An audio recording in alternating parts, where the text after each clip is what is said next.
I pledge allegiance to the flag of the United States of America and to the republic for which it stands, one nation, under God, indivisible, with liberty and justice for all.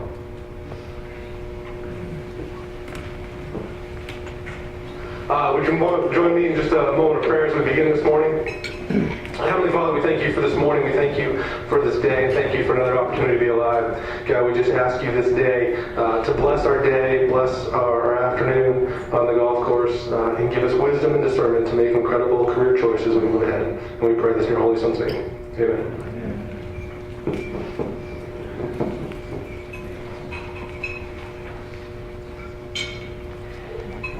Thanks, Robin. Once again, good morning. You've made an excellent choice being here this morning. We've got a fine program for you. And I'd like to begin this morning by inviting the president of the Inland Empire Chapter, Steve Adamiak, to come forward and provide a welcome.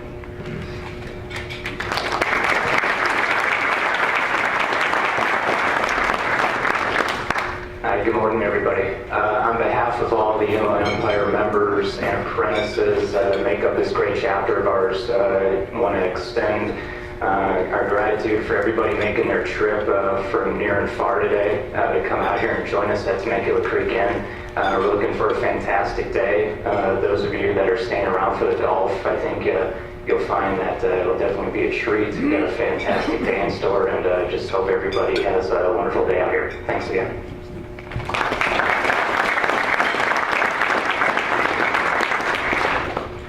As I mentioned, Steve serves as the president of the Inland Empire Chapter, and we'd like to acknowledge Brian Smith, who's now taking over as the vice president of the Inland Empire Chapter and will serve as the liaison to the section board of directors. Brian, could you stand?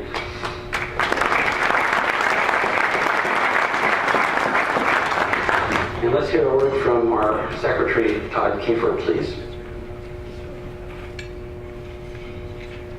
Good morning, everyone.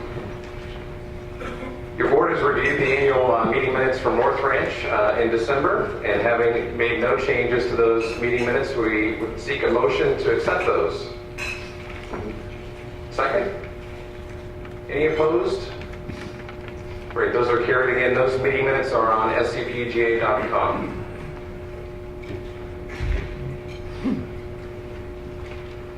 For those of you who haven't taken the time to read the minutes, they're always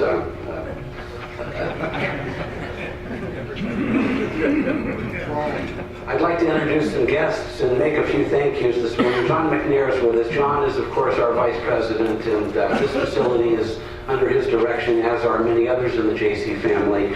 John, thank you for your kind hospitality this morning.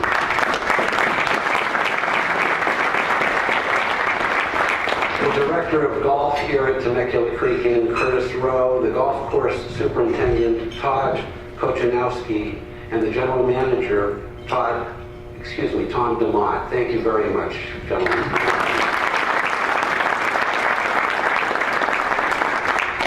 And we have just a few past presidents with us this morning that I'd like to stand. Bill Hulbert, David Foster, and Tom Addis.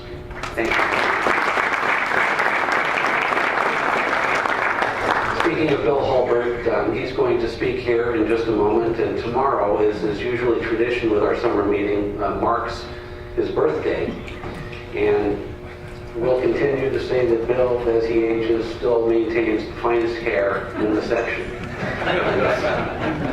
Bill, with that, would you please come up and give us a report?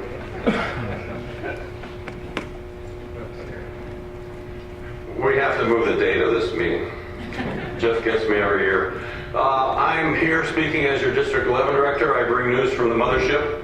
There's been a lot going on this year, a lot of exciting news. Hopefully you've seen most of it. Just allow me the opportunity to kind of briefly update you on some of what's been going on. The most significant in recent weeks has been the announcement last week by our CEO, Pete Bavacqua, on a new championship, a new major championship that the PGA now is affiliated with, the KPMG Women's PGA Championship, which is basically replacing what used to be the LPGA Championship. So now the PGA of America, in conjunction with the LPGA, runs and operates and primarily owns a women's major championship. This has a lot of significance. It's something that the board and staff have been looking at for a while, and the fact that it came to fruition, and KPMG, which is a major player in golf, is very, very significant. It has some huge benefits for us as an association. It obviously expands our footprint,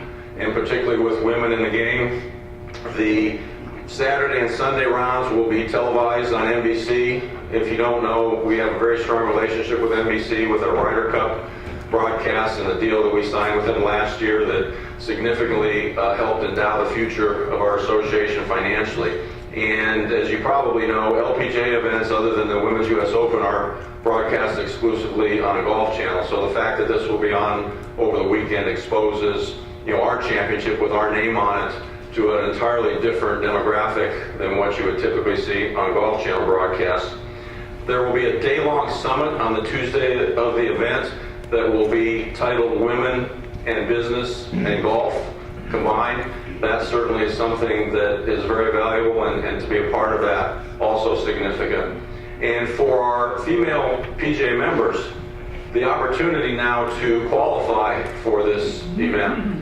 The LPGA Teaching and Coaching Division's Championship, which has been a qualifier for the LPGA Championship, will now also be open to PGA members, and they will be able to compete for one of the 8 spots that are available for them in that championship. So great news, really a significant announcement. Last month it was announced that we have established a partnership, so to speak, with Donald Trump. The 2022 PGA Championship will be held at Trump National in Bedminster, New Jersey, and the 2017 Senior PGA Championship will be held at Trump National, DC.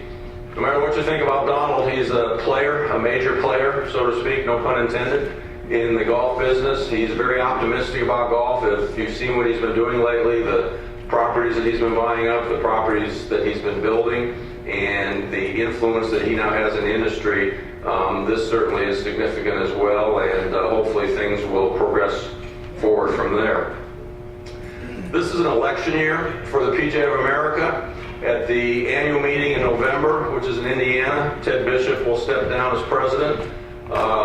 Derek Sprague will step up as vice president, and our own Paul Levy will step up into the vice president role, which means that we will be selecting a new secretary. There are 3 people running: Susie Whaley from Connecticut, Michael Haywood from Arizona, and Russ Libby from Florida. Right now, Susie Libby has the support of 12 sections. That would be the original nominating section, 2 that have seconded, and then 9 what are called official letters of support, which is part of the new election process. The other 2, surprisingly, only have 4 sections and 3 sections, respectively, supporting them. So you could say that Susie is a front runner. At our August meeting, Jeff is trying to arrange that we have on Skype, thank you, blanked out there for a second. The 3 candidates will actually speak before all of you at our August meeting. Another announcement, press release was made, again, just last week. If you've been following the media lately, there's been a lot of negative reporting from some people that maybe don't have their facts straight, but basically on the state of the game and even a little bit on the PGA Professional and the PGA as an association. President Bishop sent out a press release last week. It's available for you to view on PGA Links, but it was basically a reaction and a response to some of what's been said. It was in collaboration with some of our allied associations, including the Tour and the LPGA, and it basically tried to put a positive light on the golf business, the golf industry, the golf game. We had some discussion about it at our board meeting yesterday, and you could argue that maybe it was a little over the top in some of the things that were said, but there's been a lot of response from a lot of members across the country to why isn't the PGA taking a stand, why aren't we saying more, and this was Ted's response to that. He took it to heart, and it was a well-crafted letter. It was a little interesting in its slant going back to Who Shot Liberty Valance, the movie, and the Legends, etc. But and Ted, if you know, happens to be at the Legends Club back there. That's the name of his club. Anyway, check it out on PGA Links. And if you haven't looked at PGA Links lately, by the way, it's been completely revamped, a lot more user-friendly, a lot more attractive look to it, which is part of the digital age work that is going on back at headquarters and trying to upgrade everything that we as an association do. There are two task forces that are very significant and working hard on growing the game, number one, and helping PGA professionals, number two. There's a Grow the Game task force, which was appointed by Ted and chaired by Ted, and includes people such as Tim Fincham and a number of other noted people in the golf world and even outside the golf world and in the business world. And they're basically looking at ways, alternative ways, if you will, to grow the game.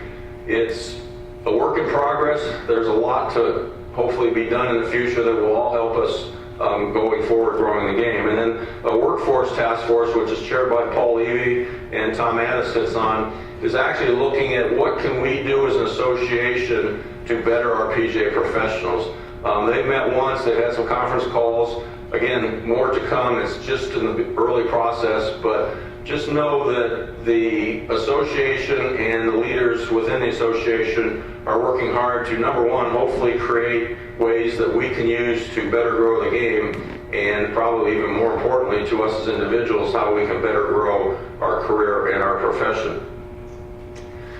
Recently, the PGA merchandise shop, the one that's available to you online, has been completely revamped. It's probably maybe been a while since any of you bought anything from that online merchandise shop. It was somewhat unwieldy. The inventory was very high. The brands that they were carrying were maybe questionable, and the pricing was probably not nearly as good as what you could do on your own. But it was determined at the beginning of the year last year that this needed to be relooked at. The staff took it upon themselves to come up with a better program. It is online and up and running just as of last month. The pricing is much better. The turnaround time and the inventory that they're going to have to carry is much less wieldy, so they will be able to get stuff to you a little bit more quickly. So check it out again on PGA Links. And finally, our summer board meeting is June 20th at Myrtle Beach in conjunction with the PNC, as it always is. There are a number of topics that we will be discussing. Our board meetings there basically run 8 hours, and we go over everything we are looking at. In fact, approving the second draft of a strategic plan, a number of issues before the board. If there's anything at all that you have interest in or you would like talked about, at this board meeting, we're going to have, I think, a little bit of an open forum later, so just please bring it up at that time. As always, I thank you for allowing me the honor to serve as your district director, and if you have any comments, you know how to reach me. If not, check the section website and they will tell you. Thanks, have a good morning.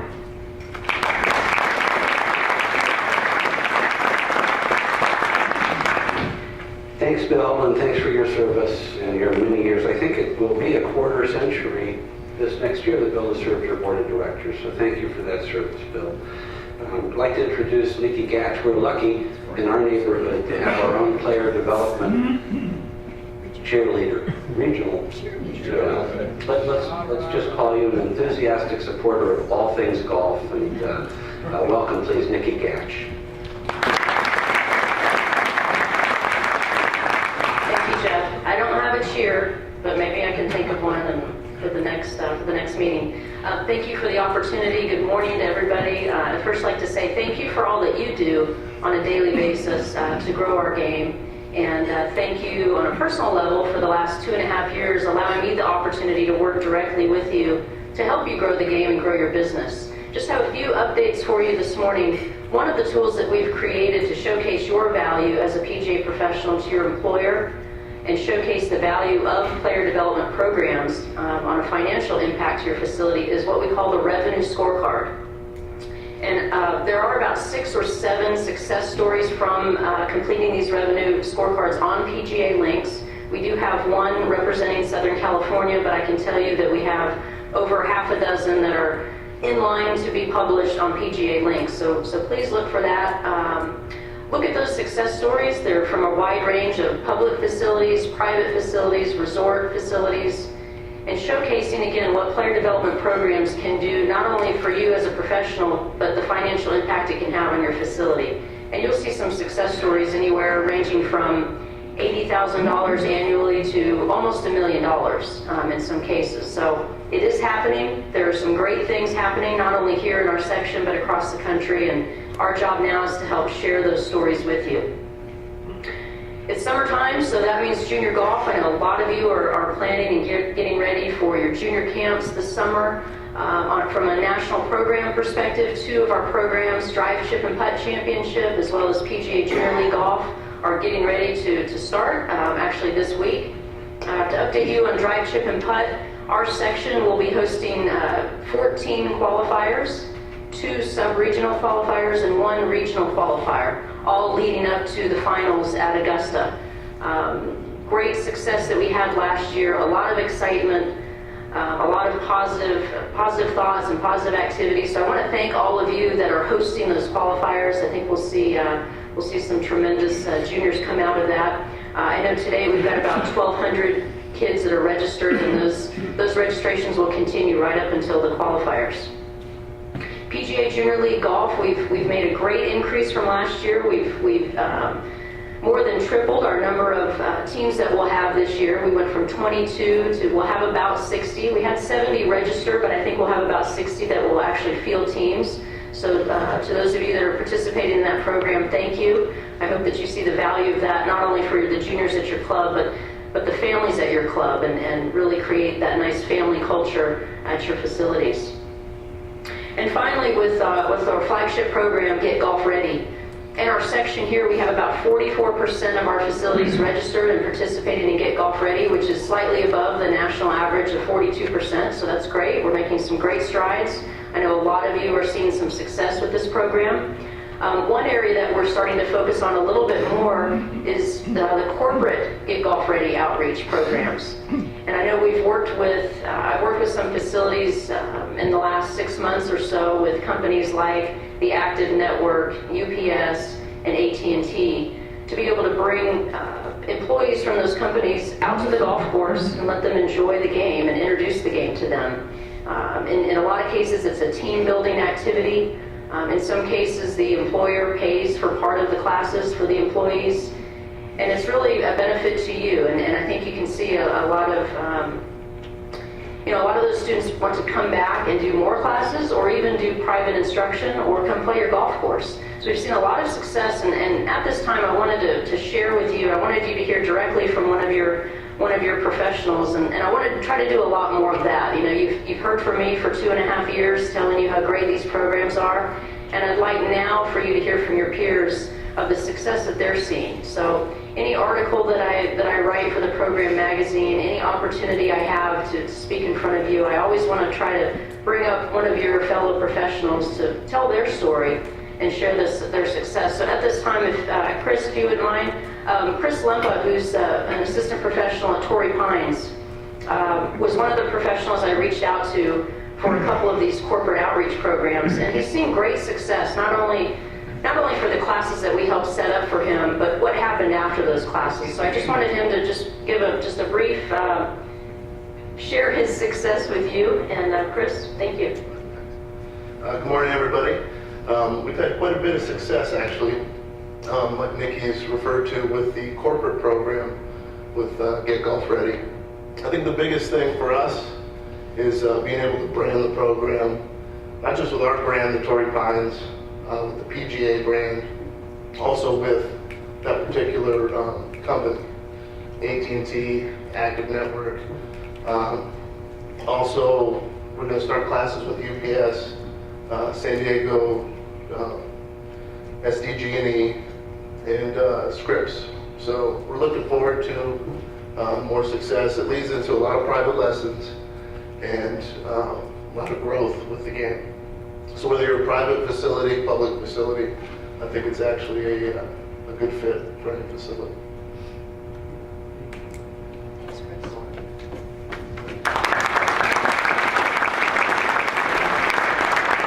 Thanks, Chris. I appreciate it. And he's being very humble, but I'm going to share this. But he told me the other day, he was splitting his time in the golf shop and on the practice tee, and now he's created so much business and his student base that he's going to be teaching full time at Torrey Pines. So, I would hope that that Get Golf Ready and the corporate program was just a small part of that, but I know you've done a phenomenal job, and I just wanted to let him have the opportunity to share that with you.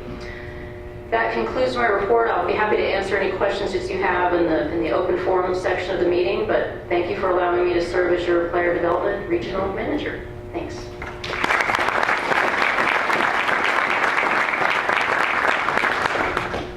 Thanks, Nikki. We are indeed lucky to have Nikki in the neighborhood as our regional player development manager, and lucky to have Ken Farrell, who's in Hawaii today at one of their general meetings. So take advantage of these marvelous resources. In an ongoing program that we've dubbed Meet the Staff, we've tried to introduce many of our section staff members, the people who work tirelessly on our behalf. And today I'd like to take the opportunity to invite Christy Custer, our financial officer, to come forward and just introduce herself and talk to you all for a moment about what she does. Of course, Christy's not in the room, so that's going to make a difference. David Myrtle would also like to say something about all the fine work he does on our behalf, but David's not in the room either. So we're going to move on to our next exciting segment, and this is one that I just love with all my heart. It's called Remembering the Past and Embracing the Future. And this morning we've got a lovely contrast of a 54-year PGA member and a brand new PGA member to just talk for a moment about their history and their observations in the game and business of golf. And with that, I'd like you all to welcome the venerable Bill Hartley, please. 54 years PGA.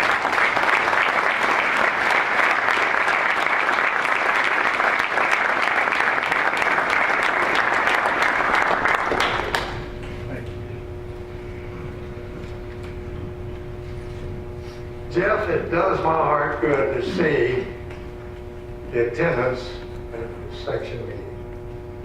You've come a long ways. And I heard a few whispers when I came in. They mentioned that, who is that Jake Lake that they got today to talk? Jeff, and I guess they were referring to me, but anyway, I just wanted to tell you, gentlemen, enjoy your health while you got it. Ask Ron, ask me, and ask some of the players. Enjoy it while you got it and take advantage of it. But what I want to talk about is golf is the greatest game. Think about it a little bit. Every athlete that leaves his profession, most of them will turn to golf. They love golf. Golf is a great game. And you can see it in this room. It's just wonderful. And I just wanted to say that my name is Bill Hartley. I'm a hillbilly from North Carolina. I graduated from Wake Forest College in 1952. My roommate was Jim Flick, and we had an associate by the name of Arnold Palmer. But it was a wonderful time in my life, but it got better as times went along. I left Wake Forest and went to University of Tennessee to work on my master's. Well, while I was there, the Marine Corps intervened and had me to come in for the Korean War. And they sent me to Camp Pendleton. Do I have any former Marines in the room? Semper Fi. But I wanted to say, when I got out of the Marine Corps at Camp Pendleton, a gentleman by the name of Lynn Canet was a golf professional.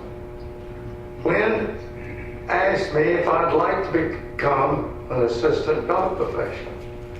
I said, well, Lynn, I'll think about it, but I was going to go back to North Carolina. So I went home that night and thought about it, and I said, no, I think I should give it a try. So I did. I took the job at Camp Pendleton under Lynn Canet. Incidentally, one of the greatest golf professionals I've known. Do any of you know Lynn Canet now? So I was at Camp Pendleton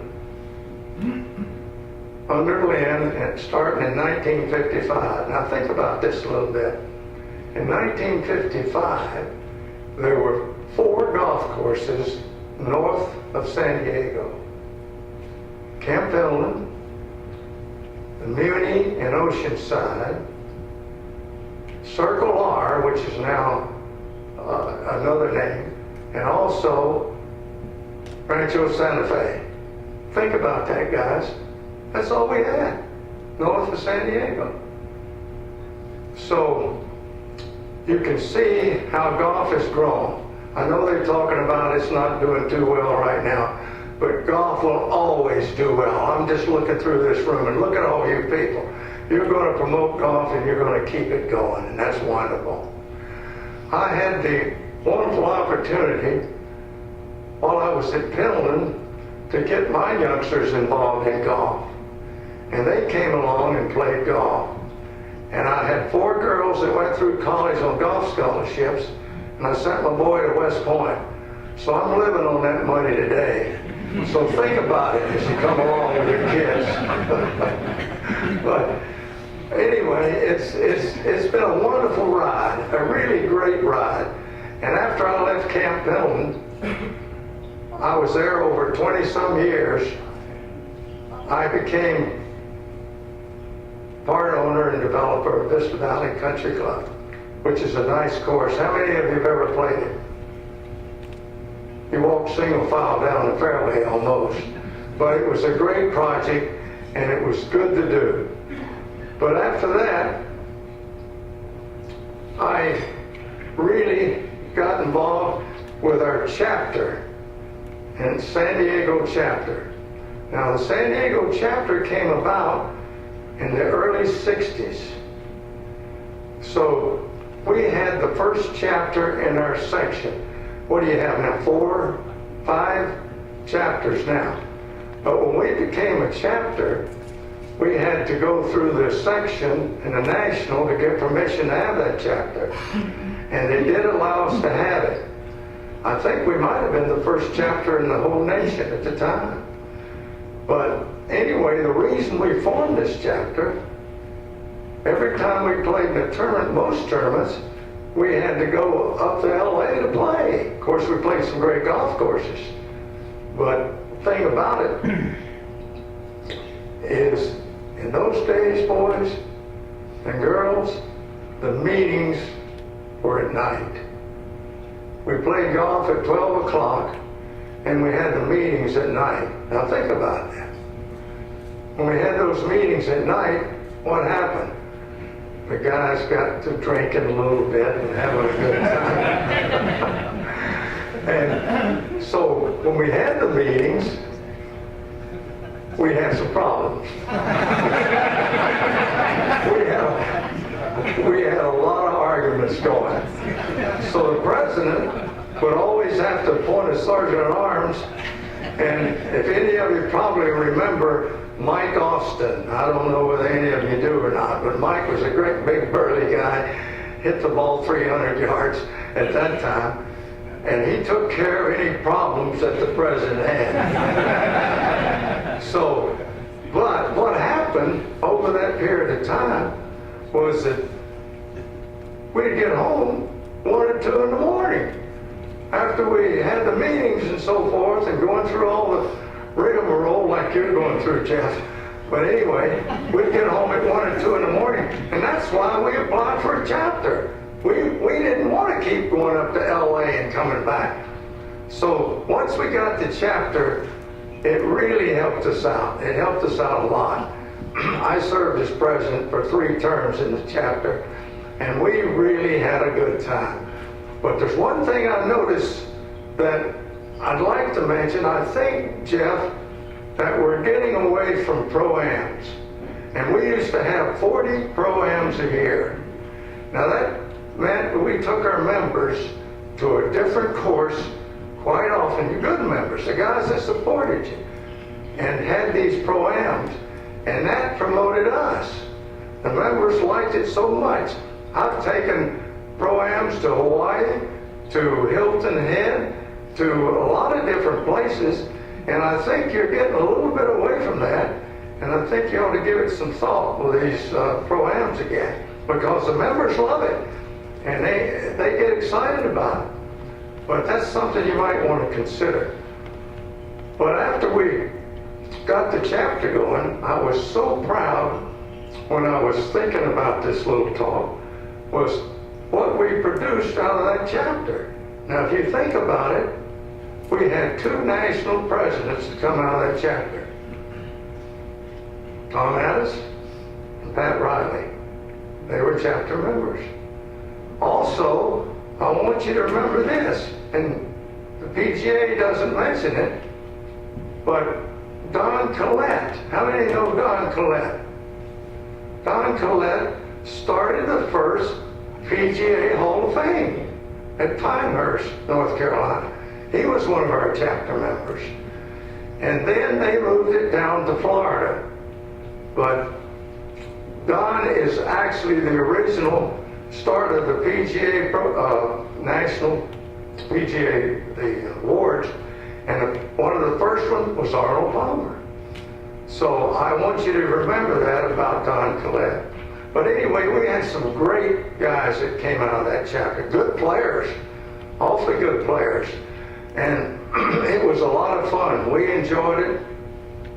It worked out real good. It was just a wonderful time, and it saved us from traveling back and forth to LA all the time. And I'm sure some of you chapters now don't have to travel back and forth so much to LA. You have your own tournaments. But what I wanted to pass along is a couple of things, and I'd like to say to you, Tom, think of Tom and Jeff. You know, they came out of the chapter. They were wonderful members. And look what they're doing for our section. I'd like for Tom to think about this, but I'd like to see you approach the National PGA and try to see if we can't change this format of sending our assistants to Florida to be educated. We can educate our own assistants in our own sections. And it costs too much for those guys to be going down. They don't make that kind of money.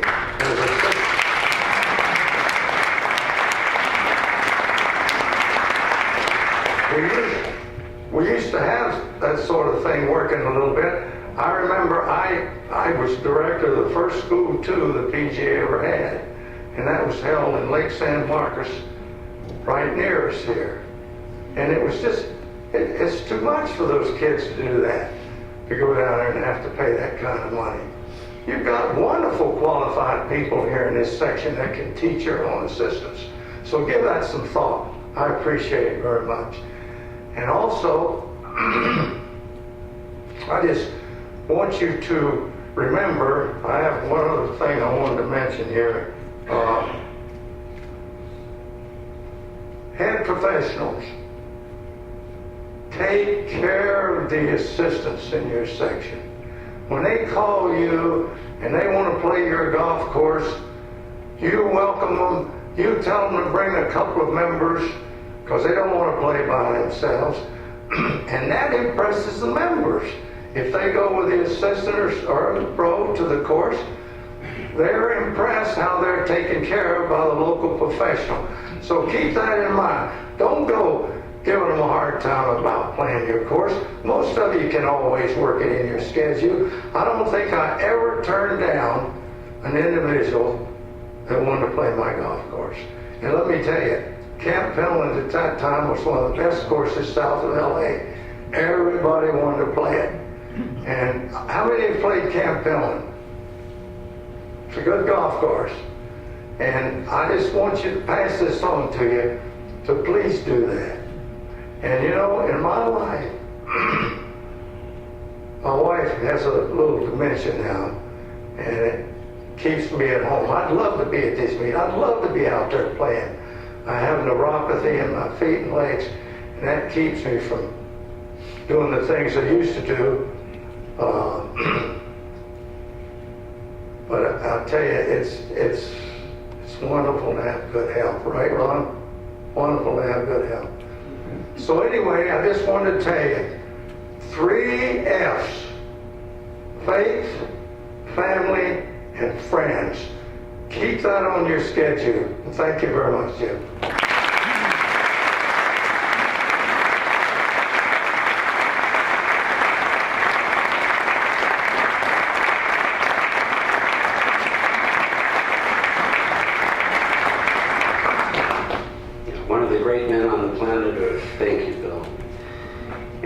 contrast, as we skip back a few decades, some remarkable work's being done here in the Inland Empire chapter at a beautiful Jack Nicklaus golf course that opened in 1986, if I recall, hosted the first Skins game. A consummate teacher of the game and an enthusiastic golf professional. Please welcome Andrew Cortez.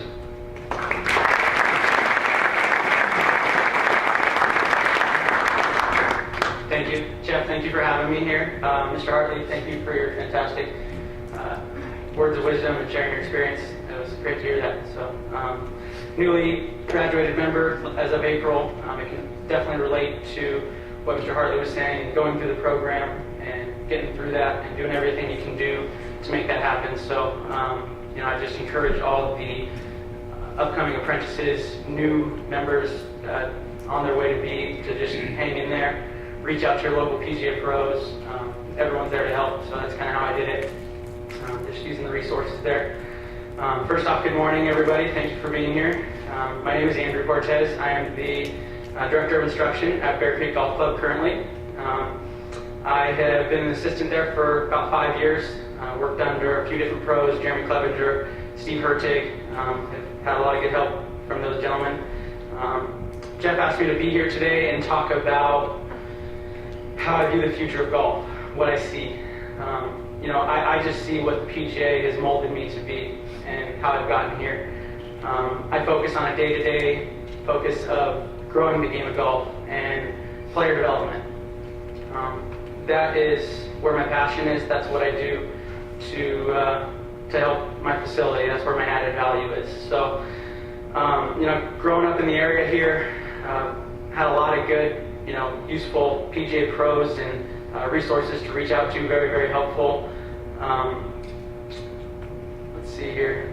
My PGA pros that I want to recognize and just give some credit to for always being there. And this list goes on. But my grandfather, Alan Scuba, Jeremy Clevenger, Steve Hertig, Steve Adomniak, Pat Kimball, Bill Holbert, Rob Keller, Randy Shannon, Ken Farrell, Jeff Johnson, and so on and so forth. That list just extends. But I encourage all of the gentlemen here as assistants growing up to reach out to your local PGA pros. They're always there to help. That's been huge for me. My focus at the club on a day-to-day basis is, again, growing the game of golf, and I have a strong view for junior golf, snag especially. That's really opened up my eyes, starting new at golf, as we all know. I use that in all my clinics and all my camps for the club. That's huge. That brings out the families. That grows your individual lessons. It just creates good participation, really cultivates a good group, and retains your membership. So I would just highly encourage for anybody that hasn't incorporated that yet, snag is so huge for your facility. It gives such a great image there. It really shows you're going up over and beyond to do what you can do to grow the game. The things I can do to grow the business that I've seen how to do it and share my ways would be a few different ways. Networking, huge networking with everyone in this room right here, all these local PGA pros. Every successful person has a successful team. And that's how I view everybody here as one large team, this membership. I've had a team growing up. I came through Valley Junior Golf here in the area. Lou and Valerie Scavron have been big supporters coming through Valley Junior Golf. They've done a fantastic job in the area.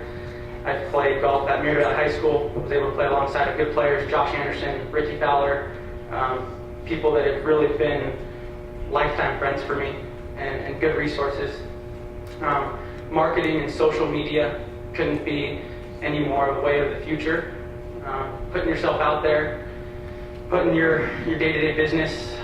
For me, I blast it. I put it all over. I put it on Instagram, Twitter, Facebook, created a website. Just doing what I can do to grow my business as well as grow the business at the club, grow myself as a PGA member, and do what I can do for my facility. A couple last notes. We, as far as marketing goes, we started a caddy program at Bear Creek Golf Club. I would encourage anybody in this room that can make that happen at their facility to start a caddy program. A few different reasons. Number one for us was a fantastic marketing idea. We bring in those gentlemen. They're professionals. They know the schedule. They know the ins and outs of the golf course. They can then exemplify that and showcase our facility to all incoming guests and members. So that's been really good for us. Thank you to Randy Shannon. We've hired a bunch of caddies and his wonderful professional students over there from the PGCC. But other than that, I just wanted to again say thank you for having me. Thank you, Jeff. Thank you, Mr. Hartley, for your great words, and I hope everyone has a great day on the golf course.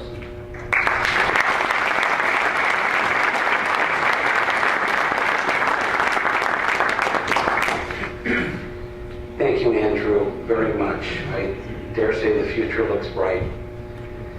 Would like to move on to our introduction of some key staff members as we continue this segment as a part of our meetings. And I see one of them in the room. And David, why don't you first? Well, ladies first indeed. Thank you, David. Would you like to come up here? Please welcome Christy Custer from our section office, ladies and gentlemen.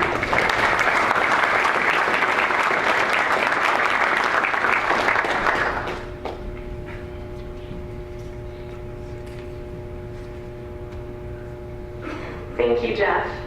Good morning. For those of you who haven't met me yet, my name is Christy Custer, and I've worked at the section office for just over a year now, while pursuing my MBA with a concentration in accounting at Cal State San Bernardino. My official job title is Finance/Office Manager, and my duties fall into three main areas. Along with David Hurdall, because he wears many hats in our office, and Christine Lorenz, I do some of the building management, making sure that the Xerox copiers are working, the postage machine, and when needed, contacting people like our heating and air conditioning tech, the window cleaners for the exterior windows, and the electrician when the power doesn't turn on. I'm also the human resources person in the office. I maintain employee records, attendance records, submit background checks, and deal with all of our insurance companies. As a member of our section, if you move to a new facility and they request a certificate of liability coverage, I can be your contact person for that. My third main area does involve finance. I do bank deposits, process credit card transactions, submit our bi-monthly payroll to national headquarters, assist with budgeting and review of financials, and also I code and submit all of our payables, invoices, check requests, and purse payouts to national headquarters. You may have noticed a lot of my financial duties involve submitting things to national headquarters, and that's because I'm the liaison to the PGA of America Finance Department, headed by our Chief Financial Officer, and among others, our Controller, Eileen Hartman, the accountant for our section, Terry Johnson, and several departments, including the tax department, the payroll department, and the accounts payable department. As a section member, you might be most interested in the accounts payable department, especially if you're a rules official or a committee member who submits expense reimbursements, or if you plan a lot of section and chapter tournaments and you win money, because all those payments are processed through AP in Florida. The checks are either mailed from Florida, or surprisingly, they're outsourced to a company in Oregon and they're mailed from there. And that's why I strongly encourage you, if you haven't done so already, to sign up for a direct deposit. I only need two things. One is the form shown here on the screen, and includes things like the name of your bank, your taxpayer ID or social security number, your account and routing numbers. And the second thing I need is a copy of a voided check, or if you prefer the money goes into your savings account, just a statement from your bank that verifies your account numbers. Not only will you receive your money faster, but you'll also save the section money on postage. We're concerned about that, always. Not only can you as a member sign up for direct deposit, but your facilities can as well. And if your facility hosts a lot of junior golf events, section events, or chapter events, the accountant or controller at your facility might be interested. We can provide them with this link through the Bank of America. It takes less than 10 minutes to sign up, and your facility will receive confirmation within a couple of days. And I like to keep things brief. I'll end with a round of thank yous. Thank you to our officers and the board of directors for all their support. Thank you to Mr. Addis and my fellow section staff members for making work so wonderful. I can't thank the chapter board of directors enough for all the work that they do. And thank you to all the members that I have interacted with. Everyone has been so kind and gracious, and it makes me really appreciate my position.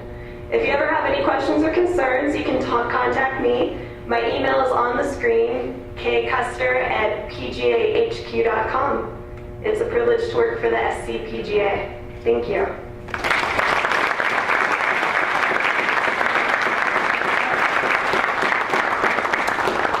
That was simply beautiful. Thank you, Christy. And thanks for the wonderful slideshow. Really, really nice. Thank you. And another staff member who worked tirelessly on our behalf. Please welcome David Myrtle. David.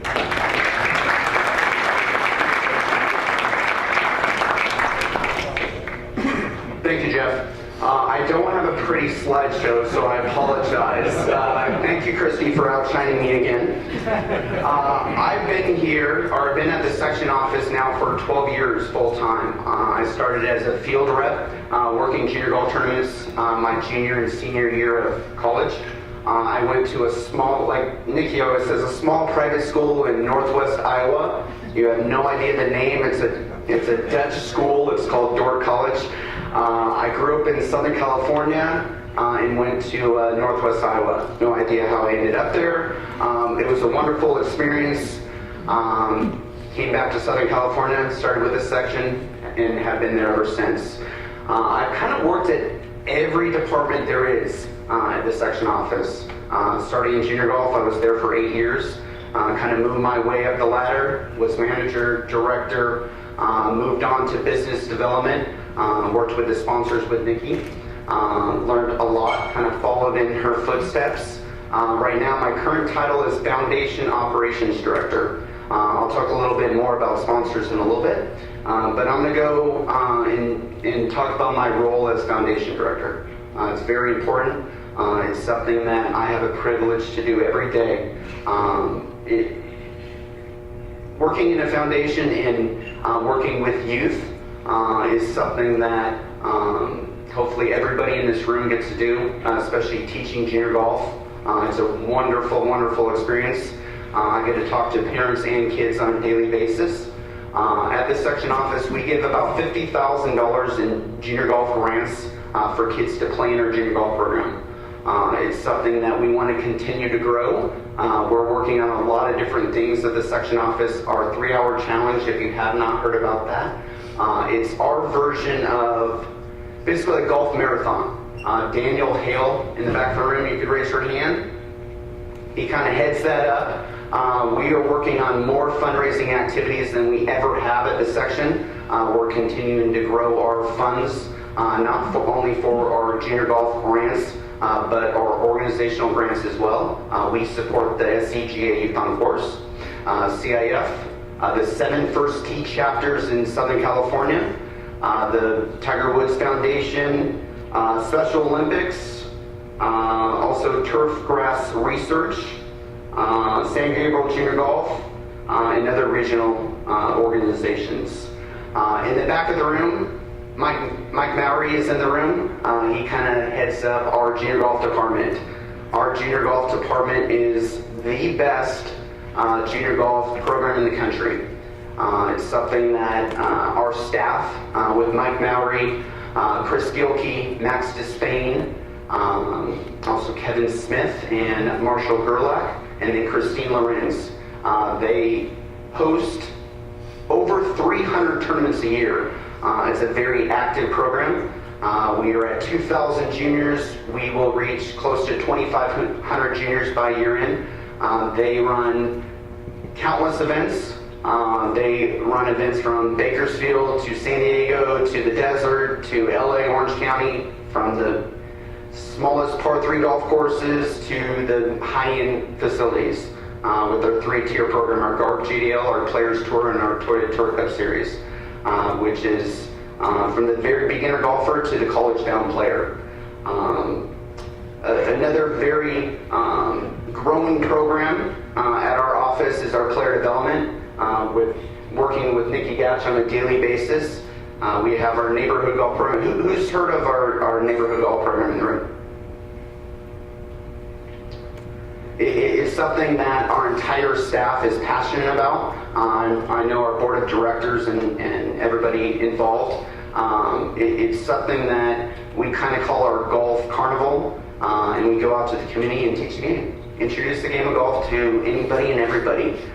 We go to Carlsbad Street Fair, we go to the Boys and Girls Clubs, we go to the Girl Scouts, we go to 5K runs, we go to, if there's an event, we go to the Splash Dash, anything and everything.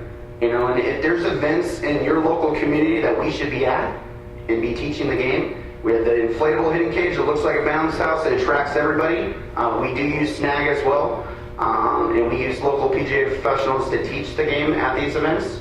And our push now is to attract those players back to a facility.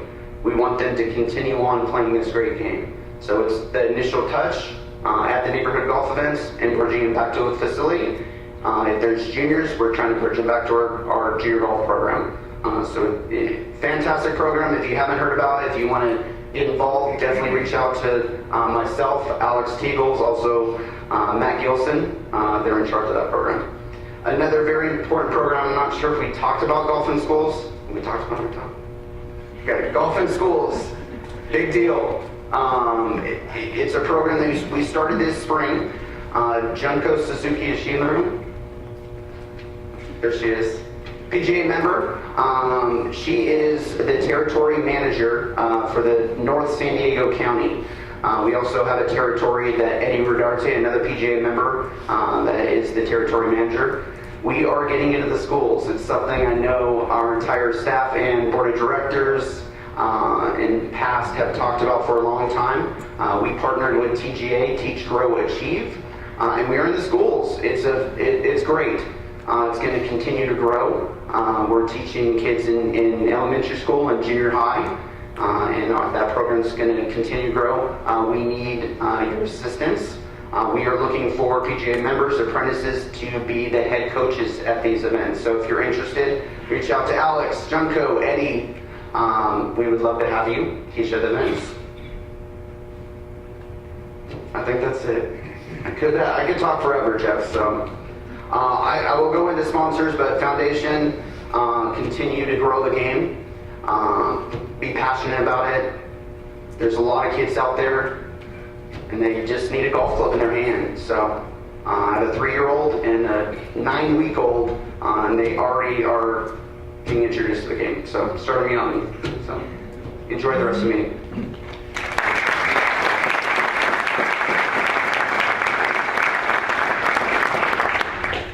David, thanks. As our programs continue to evolve, and they do, especially in the junior golf arena, our foundation continues to grow, and it really is a single-minded commitment that our whole staff brings to the table on our behalf. And one more round of applause, if you would, for our entire staff.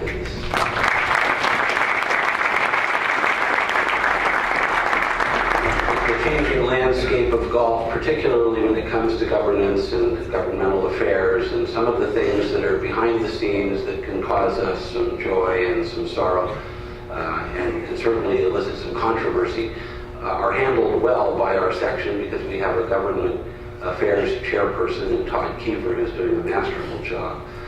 But it all really boils down to our allied associations and some of the great work that we do collectively and collaboratively with the SCPGA, and those that really do have the back of our brothers and sisters in the PGA. And today with us, I'm pleased to introduce a very bright and engaging man to speak to us about some of those governmental affairs that are going to affect us surely. Please welcome Craig Kessler from the SCPGA.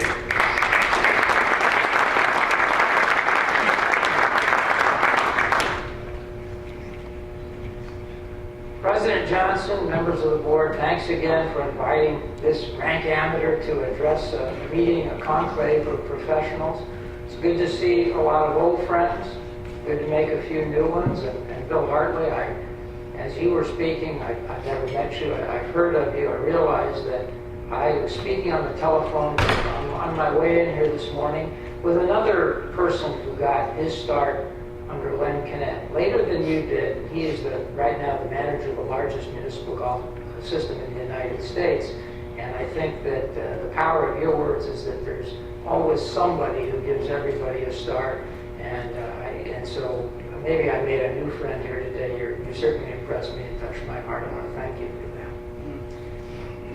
Well, Jeff originally invited me to talk about water, and I convinced him out by the coffee pot that there are a lot of other issues that affect the game as much as water. Yes, water is the one issue that is going to be with the golf industry. It is with the golf industry now. It'll be with us in the Southwest for a long, long time to come. It's the one issue that unites every component of the game. Sometimes we're a little bit balkanized. The very exclusive country club and a 9-hole struggling muni with a scrappy driving range attached don't often feel like they inhabit the same universe. But when it comes to water issues, when it comes to the access issue, when it comes to the price issue, they inhabit the same universe. And I'm going to talk about some of those water issues that dominate, but I'm also going to put them in context and discuss a few others. A week ago, Friday, was the last day for any of the many bills that were put into the hopper in the State Assembly and State Senate. If they didn't make it out of the appropriations process, they may come back to life in the future year, but they're pretty much dead for 2014. Now, there are a couple of bills that survived the appropriation process that we've been tracking, and those many members of the SCPGA Governmental Affairs Committee who are in the room here today know we've been tracking since they were put in the hopper. And some of them are bills that didn't make it through the appropriation process in previous years. First one is, I'm going to give you the number to show you I know my stuff. It's SB 1168, which is one of 3 bills that deals with groundwater regulation. Now, that's an issue that's come up before. It died 2 years ago entirely for procedural reasons, not for substantive reasons. Again, at the last minute at the Appropriations Committee. But it passed through this time on a party vote, but that's all it takes in the state of California. And that means that sometime before the end of this year, the state of California will join virtually every other state in the union in having some form of the beginnings anyway, of a groundwater regulatory system.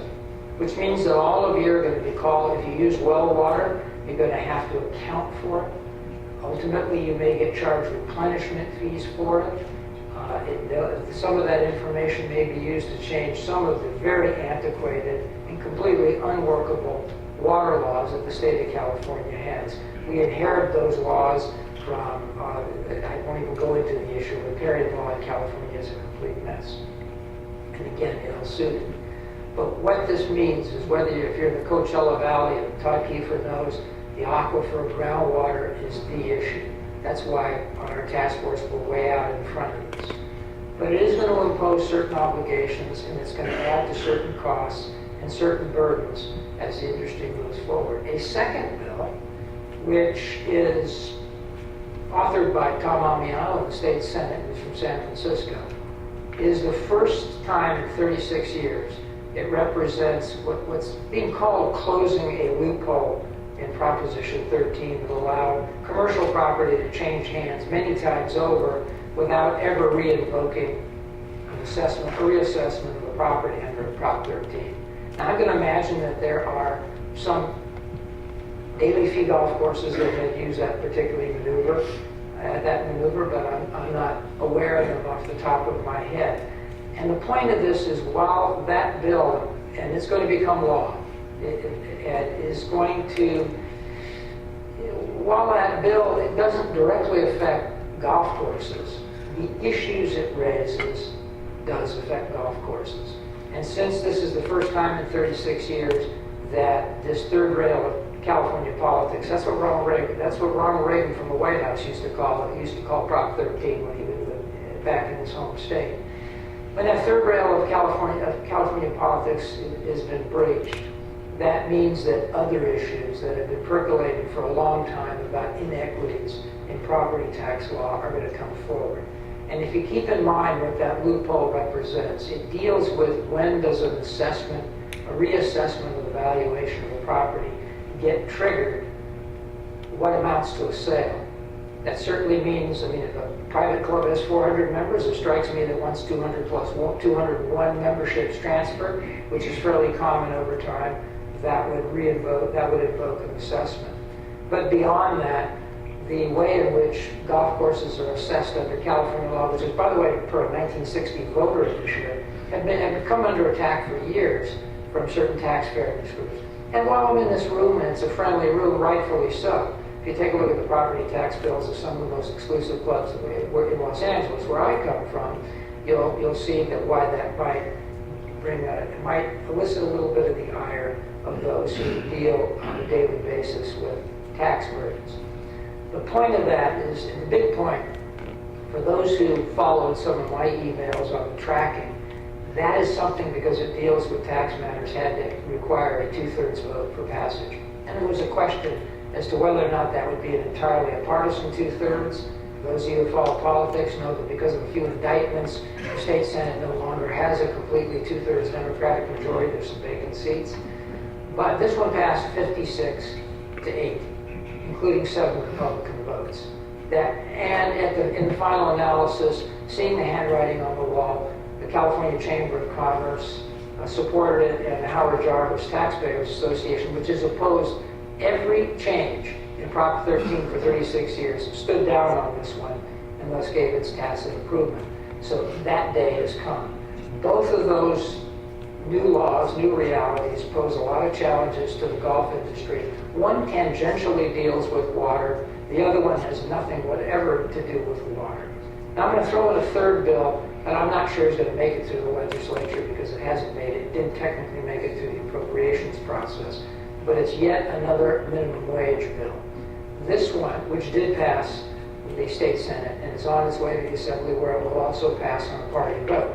Whether this governor signs it, whether it gets amended, all of those things are open questions. But I'm sure everyone in the room is aware that on July 1st, the minimum wage goes to $9, and on January 1st, 2016, it goes to $10.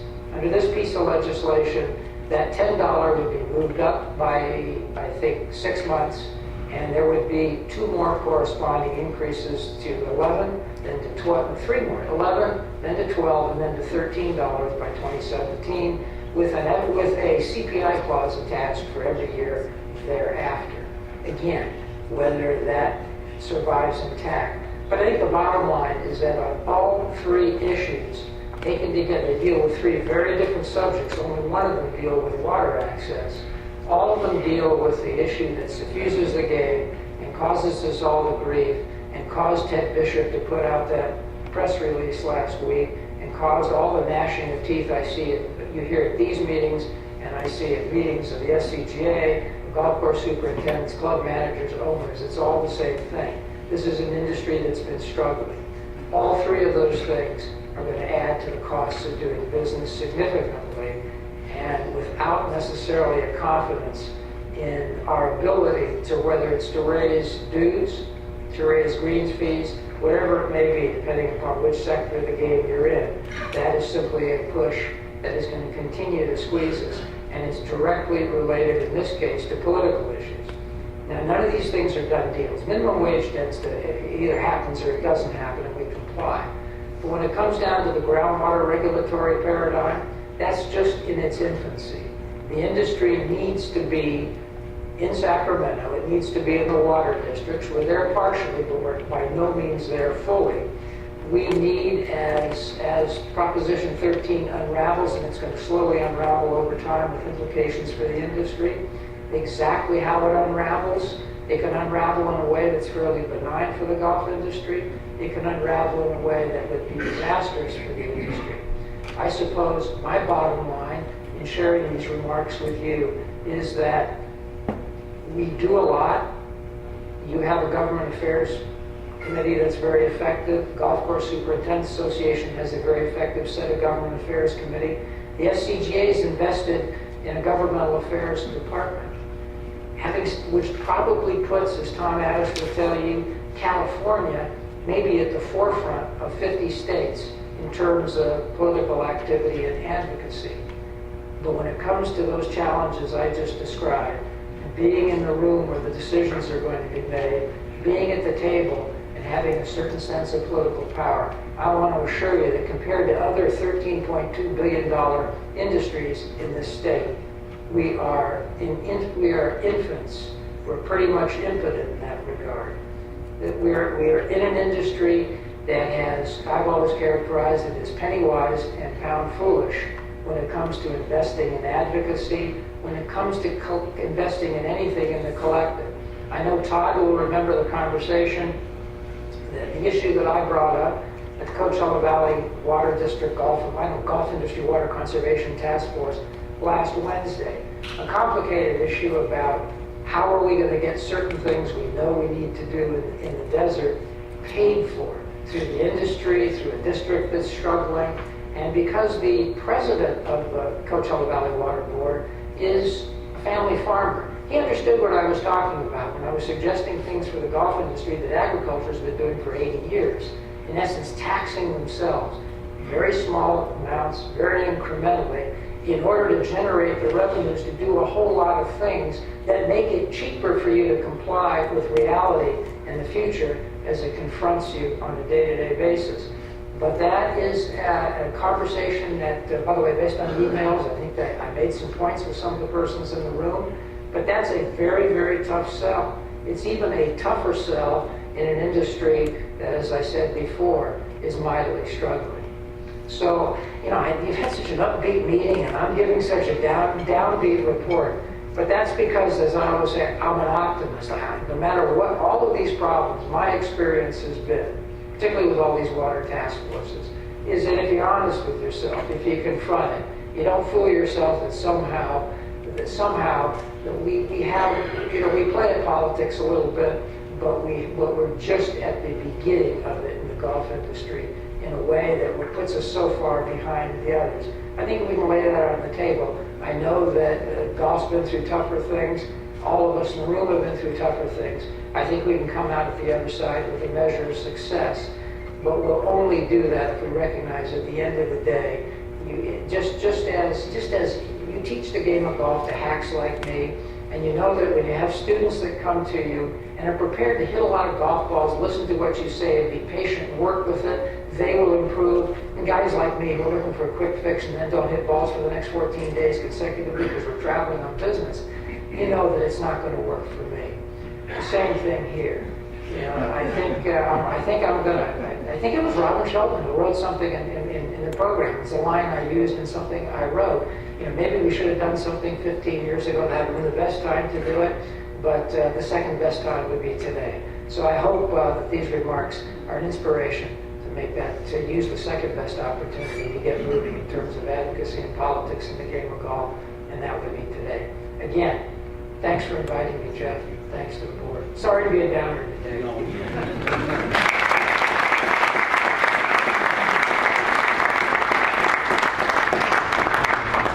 It's really always a treat to benefit from Craig's wisdom and his involvement and his advocacy. On your tables, we've constructed a document for you to take back to your club.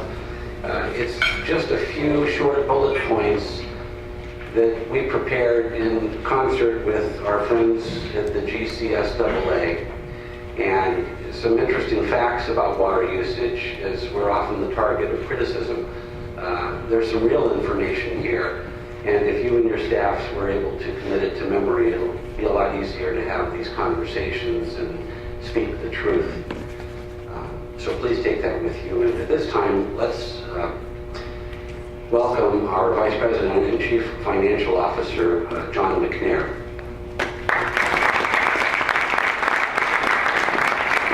Thanks, Jeff. Good morning.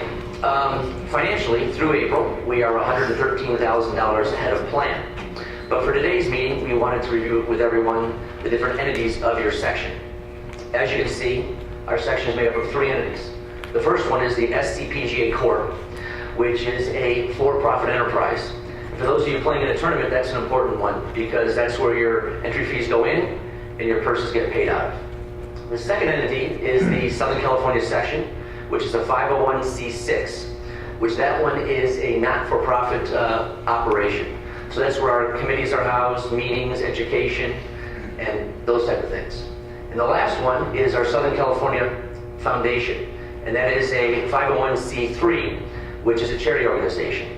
That's where we do a lot of good things like junior golf, golf in schools, neighborhood golf, the grants. So that's the entities of our section that Christy works with. She does a lot of that and helps with the slide. So next slide, please, if we could. I want to go through the balance sheet. As you can see, we have over $11 million in current assets of investment in cash. We have $1.3 million in property and equipment. And our total assets are over $12.3 million, with our net assets at $11.7 million. So it's been a very impressive year. We're about $560,000 better than we were in April of last year. So it's been a very good year. The next slide is a pie chart that basically shows where your investments are from your total asset standpoint. As you can see, our investment account currently is a little over $10 million at $10,096,000. Shifting over to our investment account. Next slide. Okay, thank you. This is just a 6-year history of where your investments have been from the section for starting in 2009. As you can see, we started with $8 million in the investment account. You can see the next column, we've paid out $1.9 million in distributions.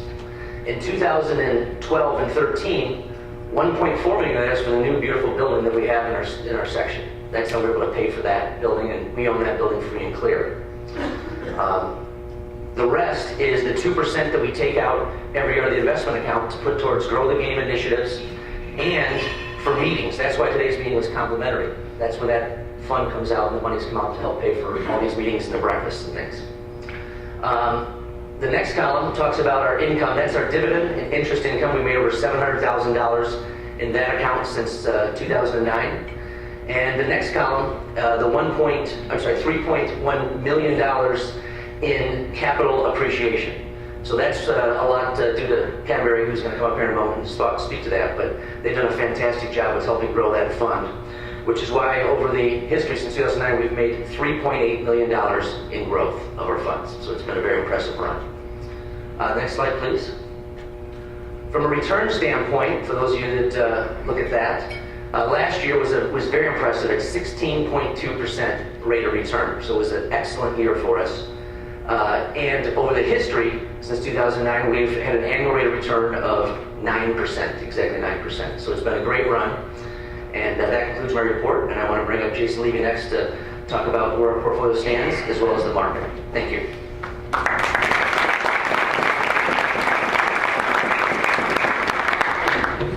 Good morning, everybody.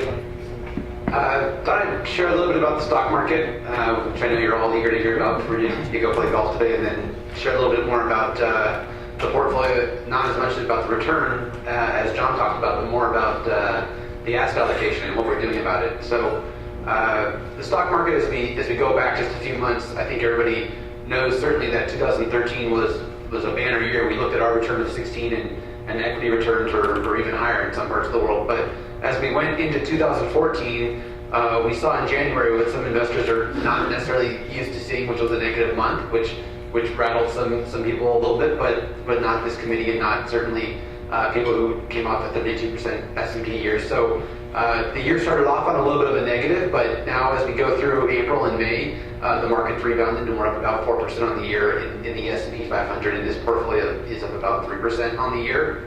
And I think surprisingly, in 2013, we had a bond market that was very difficult due to the rising rate environment that we had globally. And in 2014, we've had a little bit of a reversal of that, and the bond portfolio has done much better in 2014. So in 2013, we had a year where our equity performance was very strong and our bond performance was difficult. And the PGA's portfolio is about a 70-30 balanced portfolio, 70% in equities, 30% in bonds.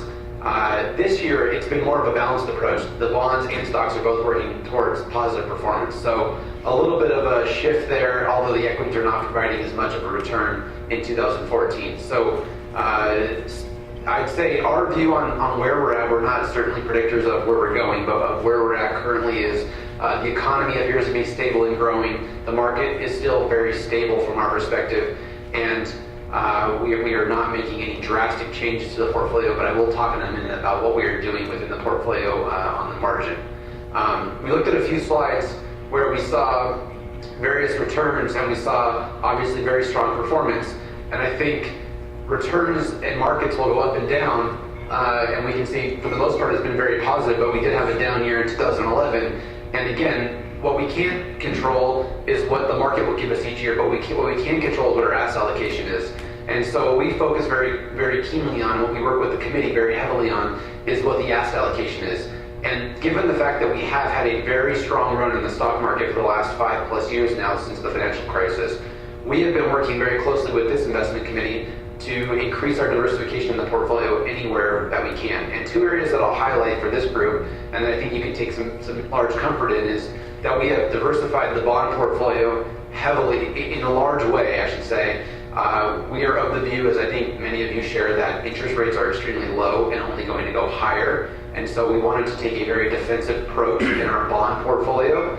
And then two, we are cognizant that when you get returns from your equity portfolio that are very high in the double digits for multiple years, that is not likely to continue in a straight line forward. So we are very defensive of paying attention to what parts of the stock market are overvalued and shifting to parts of the market that are undervalued. And to that nature, we have recently been paring back the U.S. equity small cap portion of the portfolio, which has had the largest run, and going into other international markets that appear to be undervalued, like emerging markets or international stocks. So I bring that up not to get into the minutia of the portfolio, but just to make the group aware that this committee has been very diligent in paying attention to the fundamentals and being very ahead of the curve in the sense of trying to diversify and be defensive and be cognizant of the fact that we've had a great run, but we don't want to rest on the fact that it's been great and just hope that it continues on its own. So we're not making any other changes this time, but we have been very proactive in that nature. Happy to answer any questions, or if there's none, that's really my report.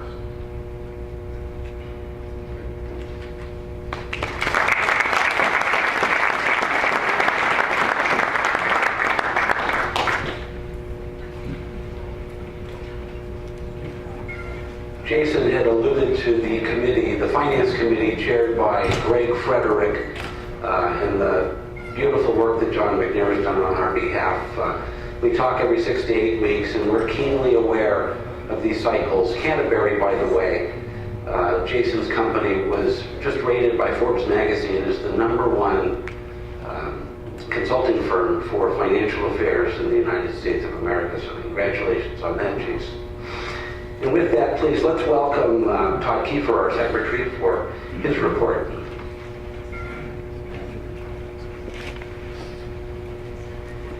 Thank you, Mr. President.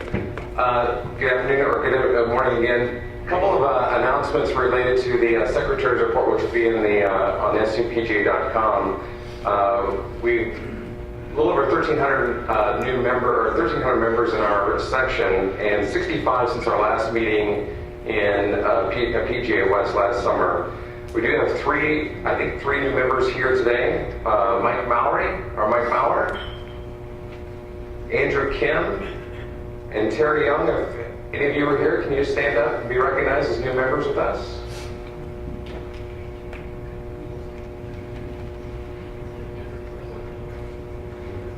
Andrew Cortez. Okay, Andrew Cortez. He's in the room. Congratulations.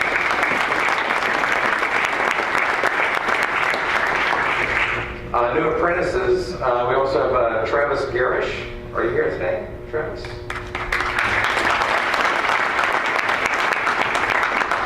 So the new member orientations and the new apprentice orientations taking place at the section office are a tremendous way to get connected. We just had a new member orientation this last week at the section office, and it was great to see so many new people joining. It is important to remember that we have many mentorship opportunities that take place. And if you are interested in becoming a mentor, or you're looking for a mentor, please look on the website for that. I know that between Tom and Robin and Tony on the Apprentice Association and the Launchpad, that's been a hugely effective tool with apprentices that are making their way through the program. And just highly encourage any of you as professionals we talked about before with Mr. Hartley to definitely encourage your assistants to get in there and take a look every week. Speaking of Bill, it's an honor to have you here today. 50 years as a member of our association, and you just make us very proud. So thank you very much for being here today. Unfortunately, we have had 4 of our fellow professionals pass since the beginning of the year. Larry Centeno from River Ridge, Emil Scodler, Life Member Century, Bob O'Connor, Van Nuys Golf Club, and Pat Chartrand, Rolling Hills Country Club. If we could just take a moment of silence for these gentlemen.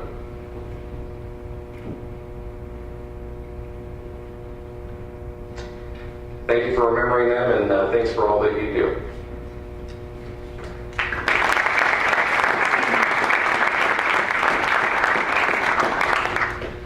Thanks, Todd.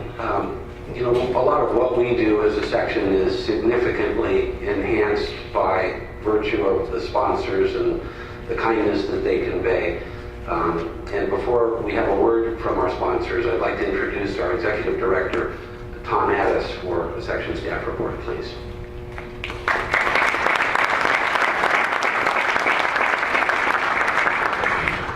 Thank you, Mr. President, and good morning, everyone.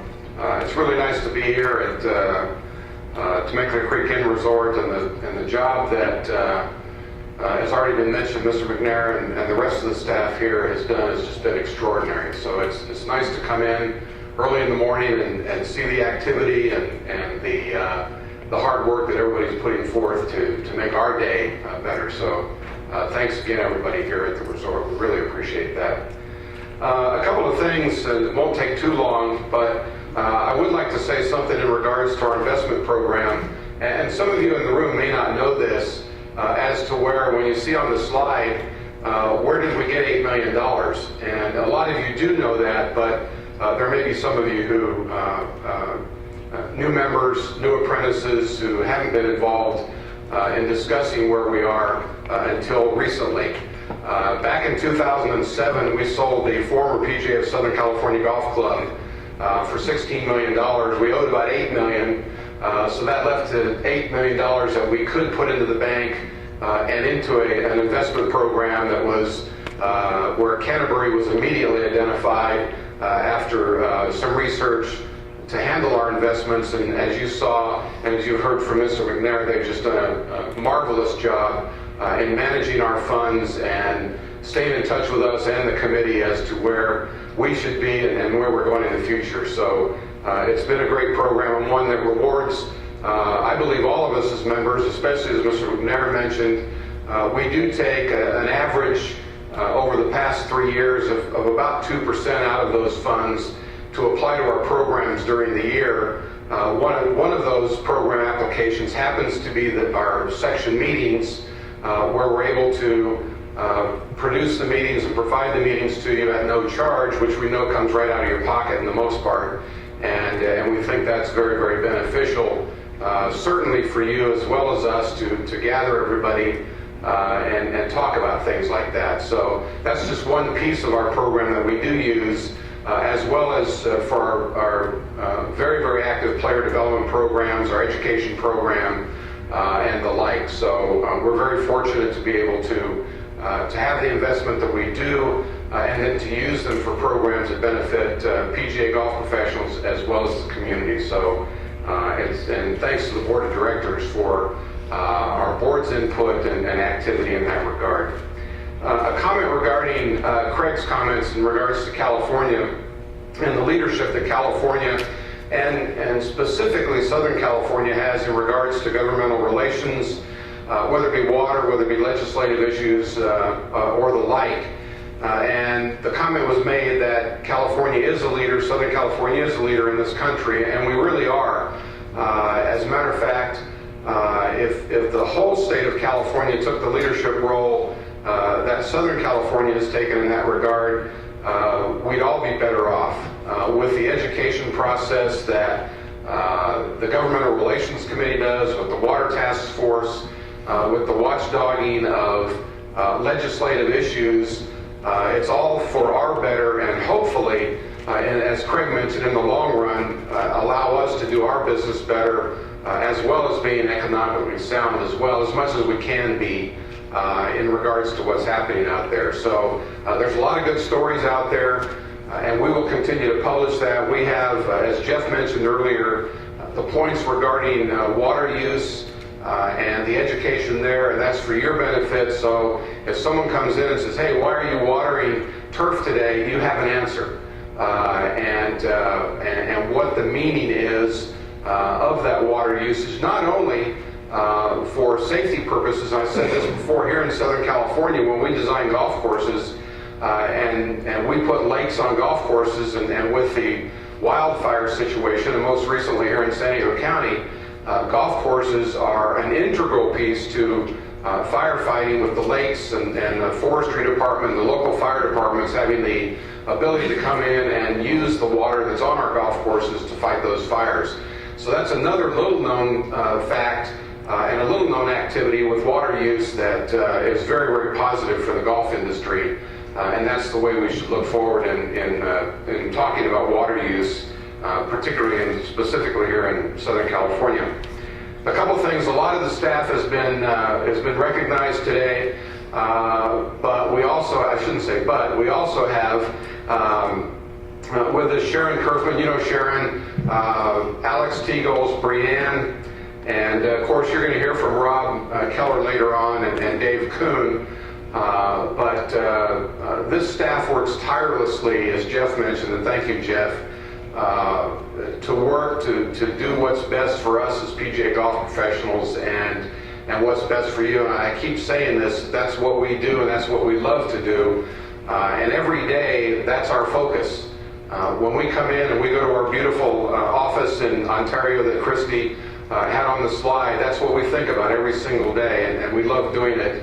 And we will continue to do so and look forward to that as we move forward. Mr. Hartley is one of my mentors, and because I'm old, so that means Mr. Hartley is a little bit older, but and I can say that because we've been friends for over 40 years, and again, Bill, you've been my leader and one of my mentors that I've looked up to for many years. I even got my putter grip from Mr. Hartley, and the way I hang on to the putter, which I don't do frequently anymore, but at least I can blame Bill for helping me along with my putting a long, long time ago. And as Chi will say in the back, that may be the only thing I can still do with any skill level at all is maybe make a 3-foot putt once in a while. Not very often, but that.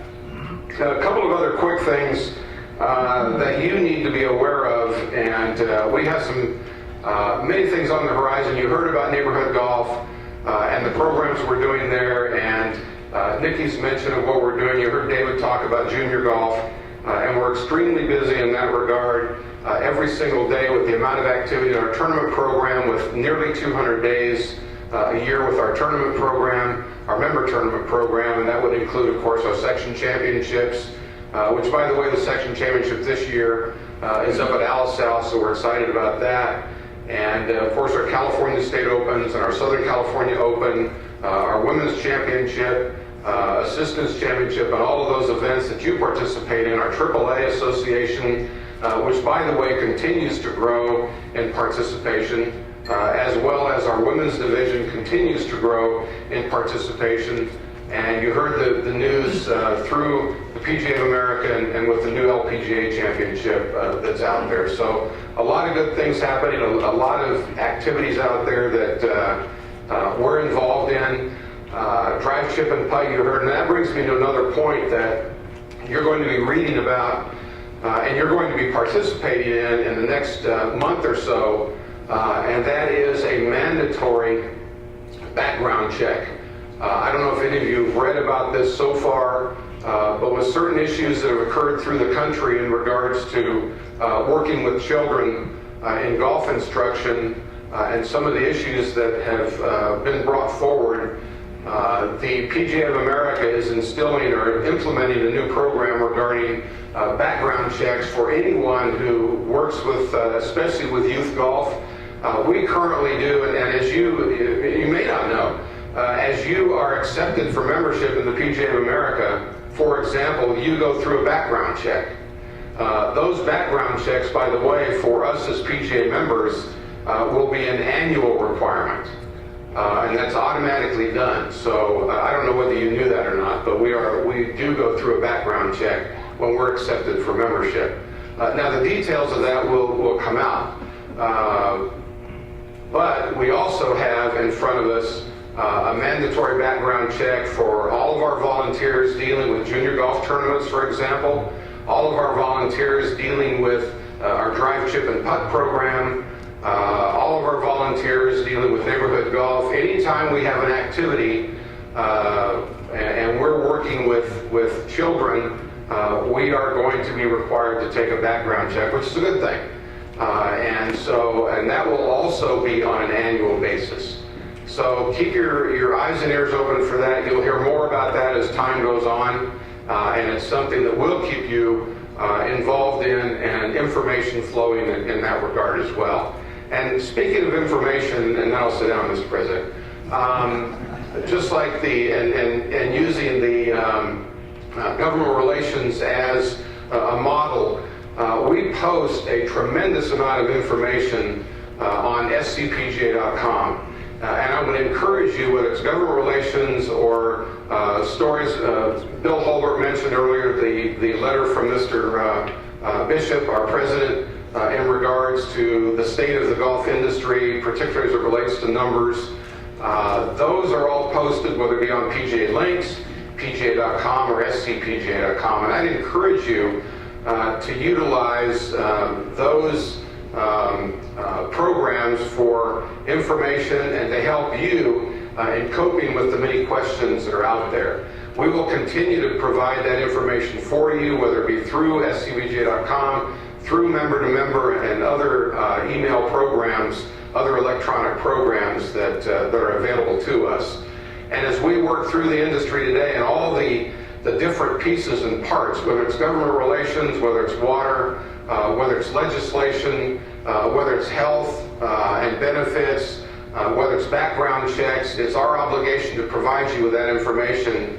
And I would encourage you to pay attention and watch for that information, because it's going to be extremely important for you in doing our business and moving forward in our business. But our pledge to you is to make sure you have that information. With that in mind, and if anybody's interested, I'm not trying to create another 3,000 names on an email list, but if any of you want more information, we also have an email program or an email distribution in regards to government relations. And I'm not going to obligate Craig with this, and some of you might already be on this program, but if you're interested in receiving certain tidbits of information throughout the year, and you want to be included on an email program that I manage, send me your email address or at my email, which is taddis at pgahq.com, taddis at pgahq.com. And all of you who know me as an AOL user, I'm trying to gradually get over to the other side somehow. But please stay in touch with us. If you have any questions at all, we're here for you. Your staff, our staff, is extremely desirous, or very desirous, excuse me, of working with you and making your life and your jobs and everything you do a little bit easier. So, Mr. President, thank you.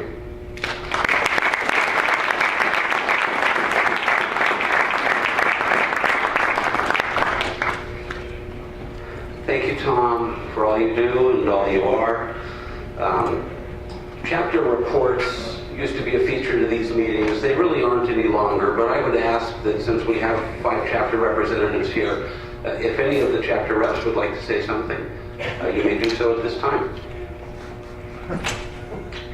Our committee reports are also not really a feature to this meeting. They are all online. Minutes from all of the committee meetings are online. We have 26 committees, and all of those committees are represented and doing work on your behalf. And if you have questions for any of them, please don't hesitate to ask. And with that, as I mentioned earlier, we're the beneficiaries of some very generous people. And this morning, those that have made this tournament possible and the purse for this tournament possible are going to be introduced by David Myrtle. David. Another thing, Tom was up here for a while, but he is going to be starting a Twitter account shortly. So if you want to follow him, he will have a tweet of the day, Tweet with Tom. So definitely look out for that in the next couple of weeks. No more AOL, and he's going to start tweeting, so we're catching up to the times. Tom does know that now. Speaking of sponsors, first of all, let's give a round of applause to our entire sponsor support for the entire year, section-wide and chapter-wide as well.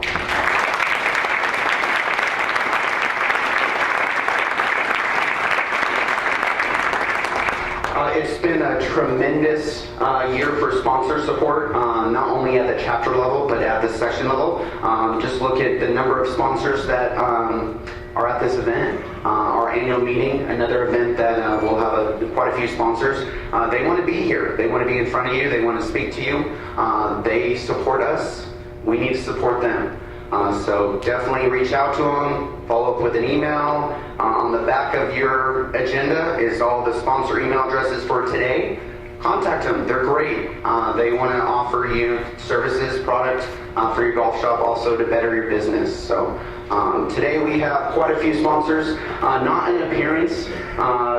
There are 3 sponsors not in appearance. US Foods, who has been a great sponsor of ours for the last couple of years. Also, First and 10T Bar, if you grab them at the beginning of registration, they have a new gluten-free bar that they wanted me to mention. Also, Pepsi. Every section event that we host, they donate product.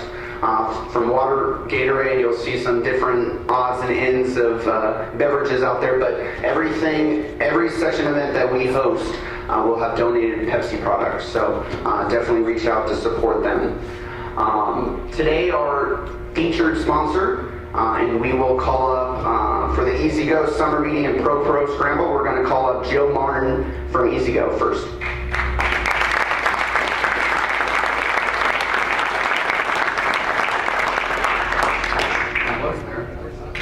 Maybe he went to the restroom real quick. We'll call him up. We'll go find him. But second up, we're going to call up Doug Campbell and Terry Walker from Golf Buddy.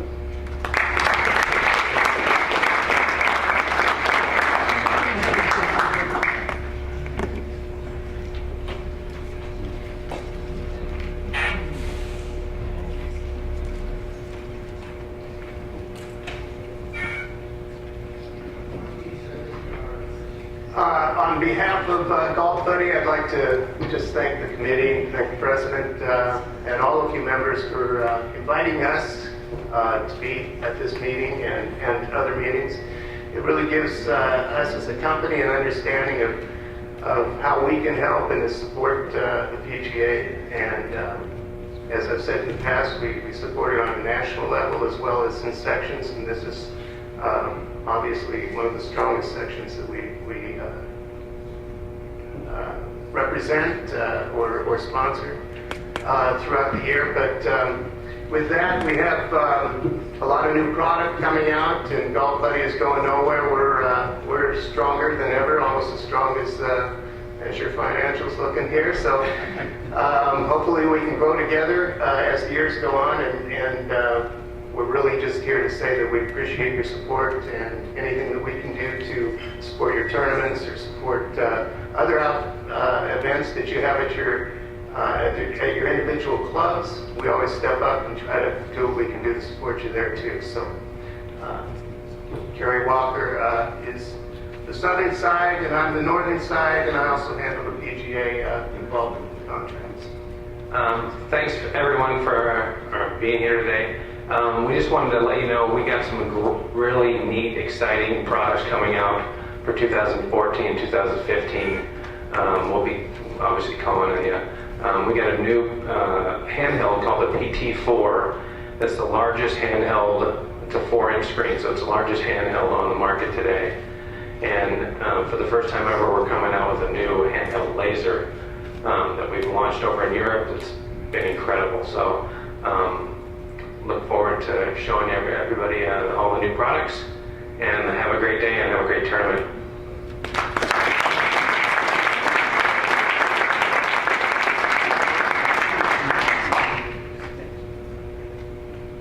Next up, we're going to call up Kenwood and Infinity Communications, and we have Grady Teskey and also Kerry Walker.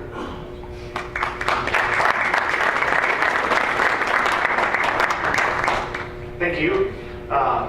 Kerry's back here. As Dave mentioned, my name is Grady Teskey. And I wanted to say thank you first and foremost. It was probably about 2 years ago when I approached Carrie about finding ways to get closer to the golf community and finding out how we can support the golf community. And to date, I can say I've been very pleased with the opportunity to be a sponsor for Southern California PGA. Comquip is Kenwood's largest master distributor of communication products. We're a Southern California small business based right here in Santa Fe Springs. And so we're very pleased to be working with another partner who's a local Southern California small business in Infinity Communications. Over the last 2 years, we've developed new products in both the small size as well as large digital solutions. So if you guys have large courses and you're looking for full repeaters, those sort of things, Carrie and his group can handle them, as well as just individual radios. And what we've been working on over the last couple months is we've got new discrete accessory products that are coming out. Carrie's been developing with us, whether it's a Bluetooth product for your two-way radios, or if it's a standard in-ear piece, or a commercial adapter, which allows you to take basically any microphone, like your iPhone earpiece. You can now have more cross functionality with your two-way radios and becoming more discreet on the golf course. So, as always, like I said, we do large and small groups, so we've got free radios. If you want to see how the Kenwoods perform with your existing products, don't be afraid to reach out to Carrie and myself. We're able to spend 10-day trials at no cost to you. So, through Carrie's involvement as a pro, he does offer you guys the best bottom price you're going to find for a Kenwood setup, and I'll let him kind of introduce that here. So, thank you. Yeah, I just want to let everybody know that through Infinity Communications, we can get you the very best pricing available. Like Grady said, we're both local Southern California companies. So when you're thinking of radios for your facilities, hopefully you're thinking about Infinity Communications in Kenwood. Thanks.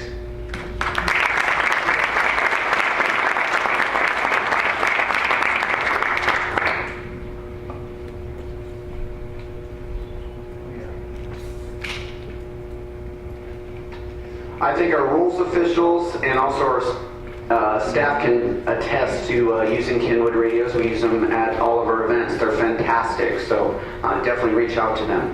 We're going to call up Joe Martin again from EasyGo. EasyGo is the presenting sponsor of the EasyGo Summer Meeting in Pro Scramble.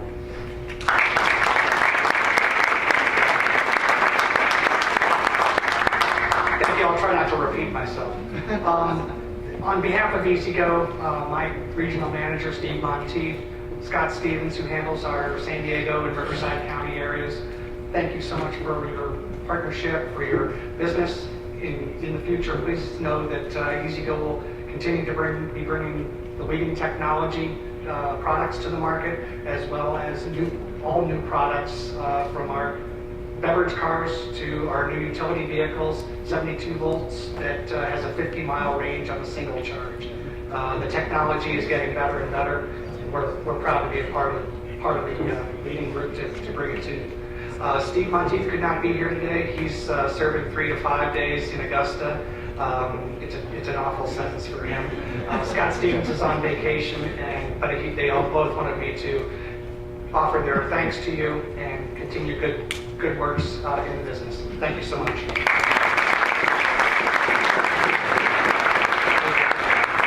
Not only is EasyGo the title sponsor of this event, they also the title sponsor of the Superintendent Professional Manager Championship, which is in October. So definitely look out for that event.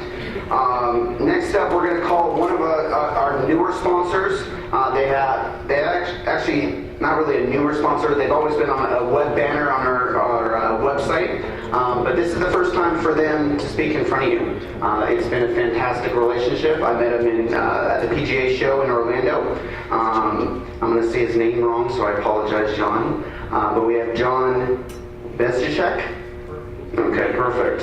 And Eric Lemieux from Golf Sticks.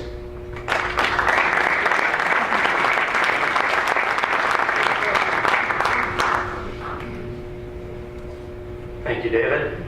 Good morning, everyone. My name is Eric Lemieux, here with my colleague, John Bezjacek. And we're happy to be down here speaking on behalf of Golf Sticks Value Guide. As David said, we've been a partner to the SoCal PGA coming up on 3 years now, so we're extremely excited about the opportunity to come down here. Being from Minnesota, it's kind of a nice change of pace here. So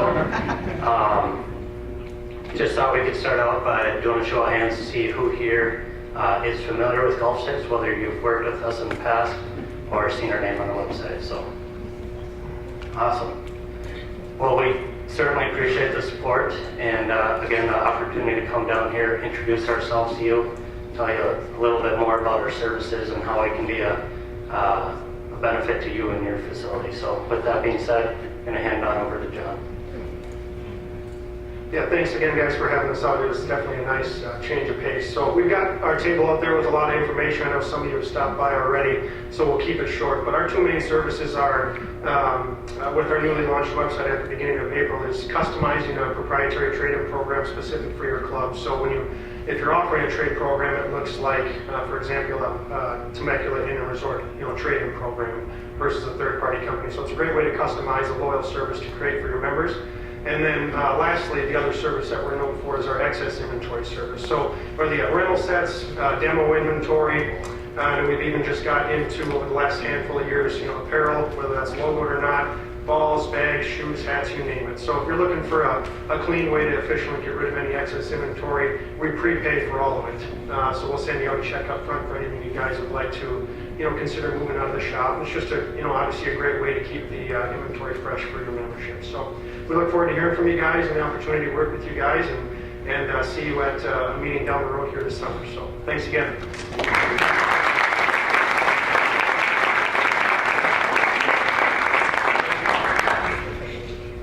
Next up, we're going to call one of our most loyal sponsors. She supports our chapter events, our section events. She has been with us for a while. She always brings on somebody new, but it is Paula Mullins-Worcester. She's with First Tee Travel and Promotions, Tourism Thailand, Tourism Australia, and Sandals.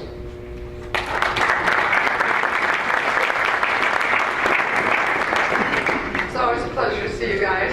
Well, today we're going to take a trip to somewhere new. So with that said, Brianna's going to run a quick little minute video for us.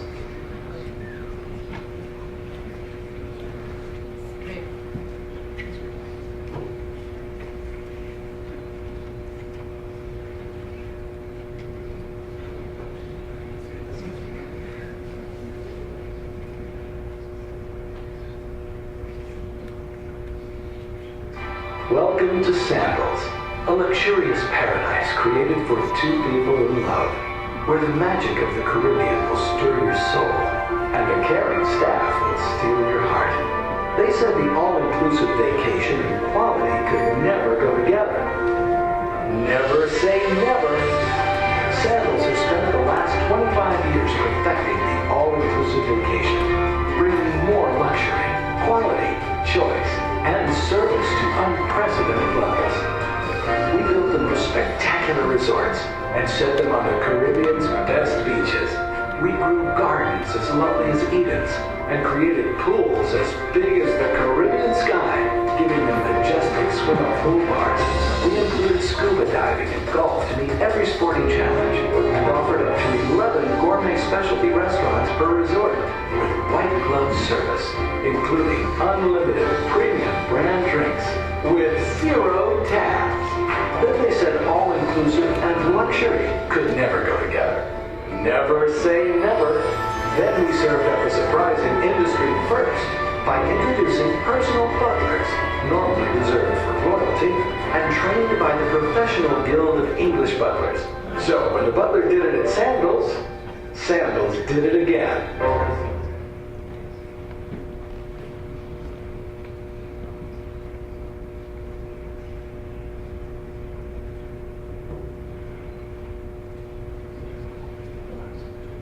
Okay, so as you can see, I'd like to thank Sandals for letting me be here today. They're our sponsor. Next slide, please. For those of you that aren't familiar with Sandals, they're the leader in all-inclusive vacations. They offer 24 properties in 7 different countries. Next slide, please. For those of you who are not familiar with the Caribbean, here's some maps of their locations. Next slide, please. Sandals actually has 3 brands. Their first brand is Sandals, which is known for couples, but does allow singles in group situations. Beaches, which is their family resorts, which are all-inclusive, and then their more value-added properties, the Grand Pineapple. Next slide, please. These are just some of their leading, or here's some photos of their accommodations. They are the leader in setting the standards within the industry. Next slide. All properties, oops, went to activities. I missed that one. All properties offer at least a minimum of 7 dining options.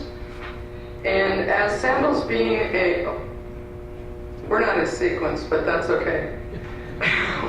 We'll just stop for a second, okay? Let me just finish this. Sandals is truly a leader as an all-inclusive. Obviously, they have diving, water skiing, golf, and more. All of this is included in the package price. There's absolutely no tipping. There's no added expense when you stay at one of their properties. Next slide. Okay. Sandals is heaven for golfers.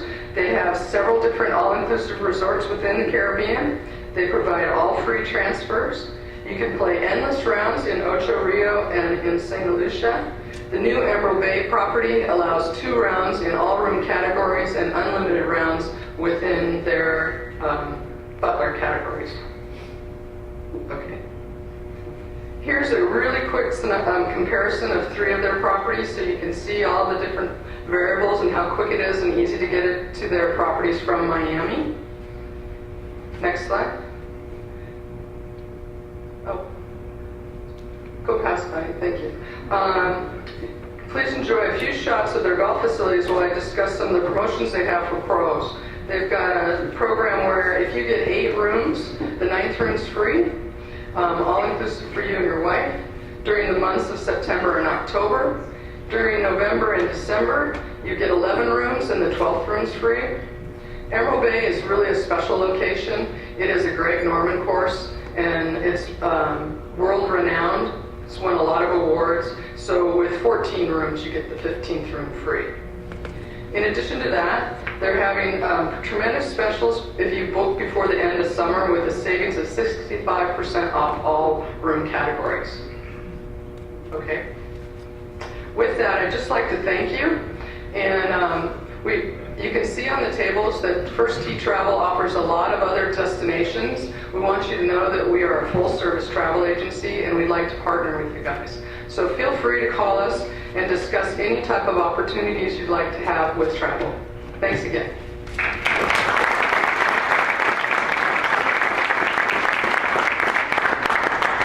Next up, we'd like to call up Mark Zeminski from Global Tour Golf.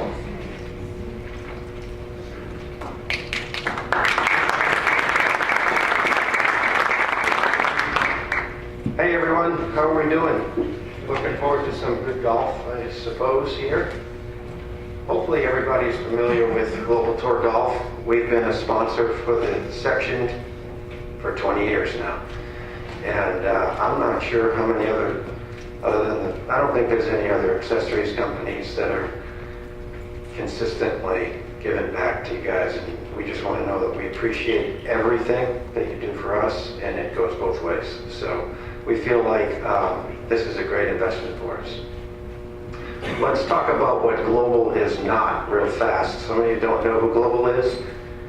We are not focused on clubs, balls, shoes, gloves, and apparel. We leave all the big business to other guys. Our slogan is, let us help you out with the little stuff. Everything else. Grips. A lot of people think that grips is a waste of time. It was when grips were $1 a piece. Today grips cost $5, sell them for $10. It's real business. People get their stuff where they get their stuff fixed. It's a good idea to think about doing some re-gripping. Tees and pencils, spikes, metals, ball markers, data tools. I brought one of the new samples here out on the table. Towels, and the little things. Let us help you out with all the little stuff. One thing that we have seen though is there's a lot of golf courses that are, you can go ahead and change the screen, we have a record now, it's 22 different suppliers for what we can do for you. That means you're writing 22 checks, 22 POs, receiving 22 different times from 22 different companies. Just call Global. We handle it all for you. Think Global. And here's what we're willing to do now. We have a new VIP program. Keep it simple. You know what the rest of it is. We're going to offer the best terms, free freight on anything over. This is for our VIPs now. Call your rep. We can talk to you about the program. LA North, Mike Nash. Desert, Don Gallion. Inland Empire, Orange County, San Diego, me. And I think that covers it. We have 3 reps covering the area. We will help you with some advertising help to sell through the product. We don't just want to sell it in. We have some great new programs to help you sell it through. So give us a call. We're going to guarantee the sell-through. If you bring something in and it's not there, I mean, and it's still there in 90 days, 120 days, you decide, we'll swap it out for something that will move. So we want to take the risk down and make the turns high. Somebody comes to you and you get that famous phone call, we just bought 5 billion teas from China and we're going to offer you a great deal. Let us know. Those companies come and go. We don't know where they're at. We don't know where they come from. But we're here for the long haul. As you can see, we've been helping for 20 years. We also have a growth program. If you grow with us, we want to give you a little thank you note with a check in it. And generally speaking, everything we do brings 50% or higher in profit margins. So we're the company that helps offset the low margins. Our product turns, and we're here to help you. That's it. Enjoy your golf.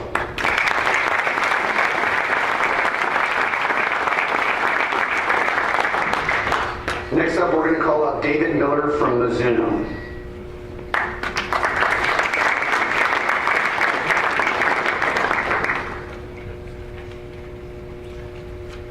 Hello, everyone. My name is David Miller. I'm the territory manager for Mizuno from LA to San Diego and Palm Springs.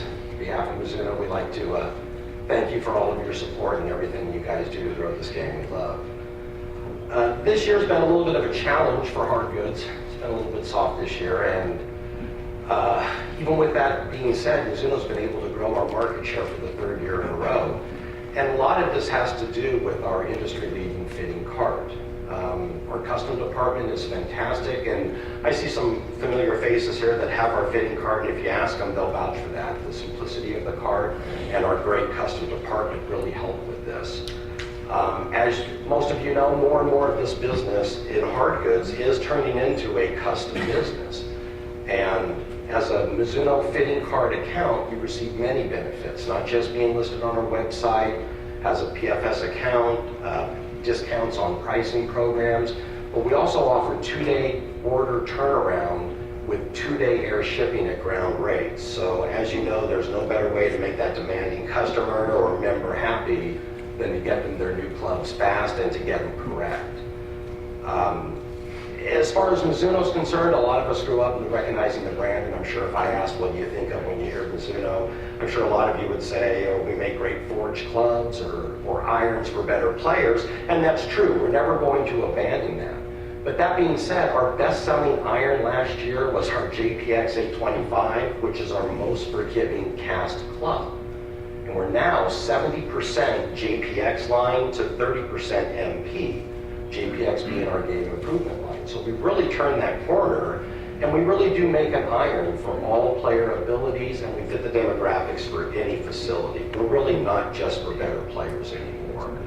So that being said, any of you who do not have a Mizuno fitting card, I'm going to be in the quad during the tournament. I'd love you to come by. Let me give you some information. Hand out my card. Love to come by and spend some time with you and show you what Mizuno has to offer. So on behalf of Mizuno, thank you very much for all you do, and I hope you guys have a great tournament.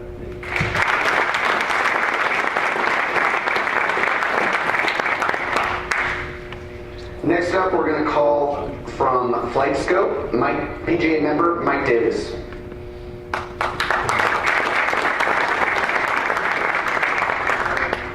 Good morning, everybody.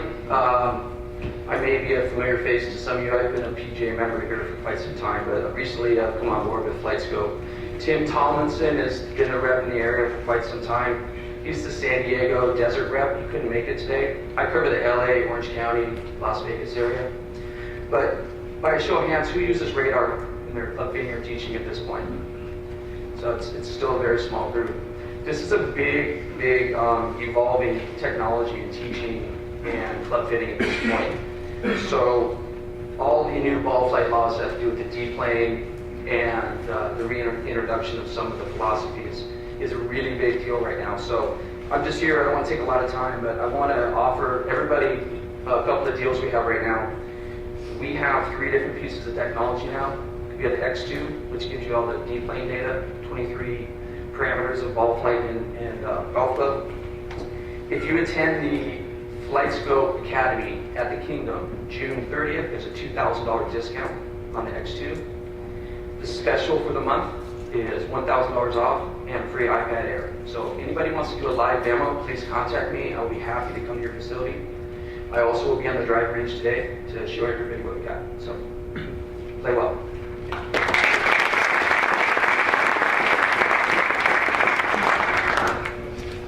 Next up, one of our newest sponsors, a company that we met right before the PGA show, has a fantastic program. I'm going to call it Billy Whitney from Great Shot Golf.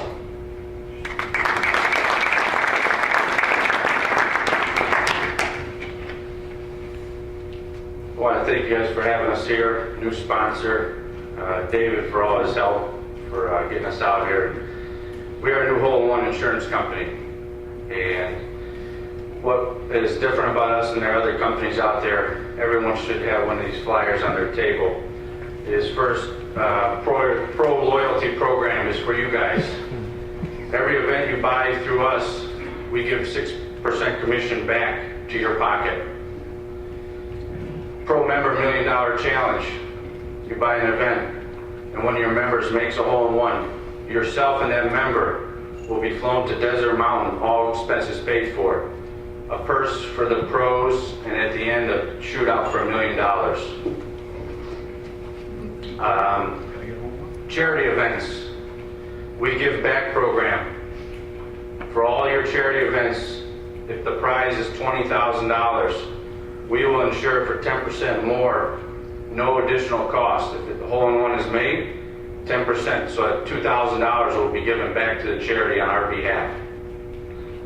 So I'm looking forward to hearing from you guys and looking for this great opportunity. Thank you.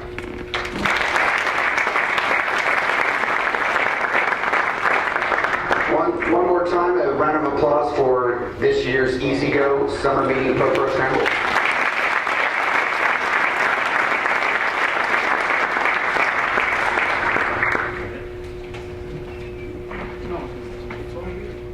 No, I was going to say, sponsors, please step outside. We'll take a quick picture.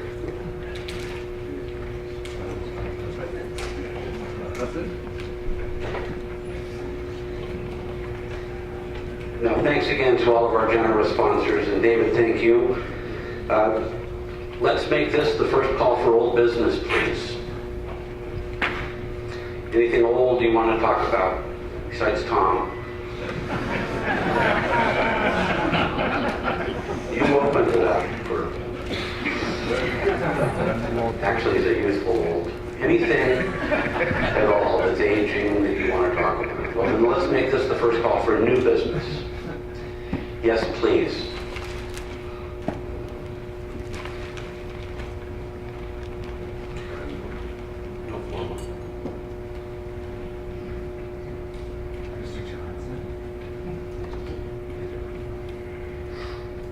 Hey guys, I'm Joe Groman. I'm the Southern Cal Disabled Golf Committee Chair, also known as the Have the Most Fun Committee. And I'm making a call for committee members.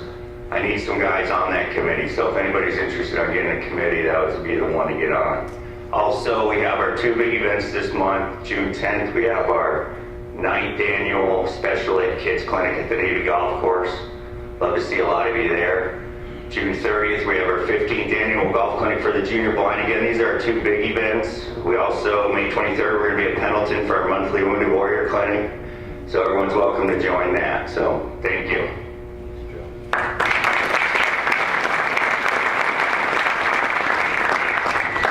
Ladies and gentlemen, your section's Golf Professional of the Year, Joe Broman.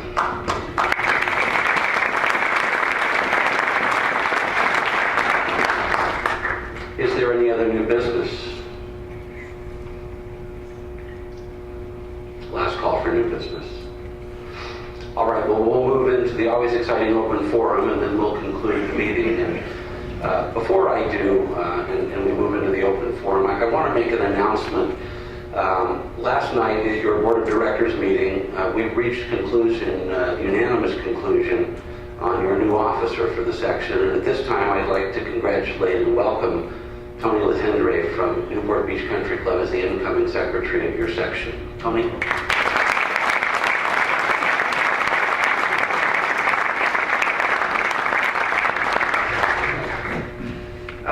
Thank you very much. I want to just thank the officers and the board of directors for your support and everything that you've done for me. And I look forward to, everybody that got me reelected this year. Thank you very much for your vote of confidence, and hopefully I will make you proud as the next officer come December. So thank you.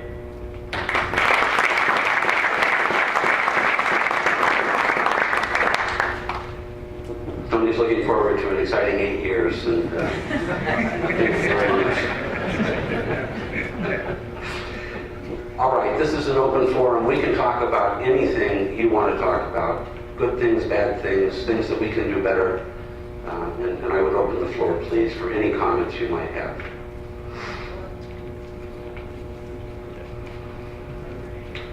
Tom Wilson.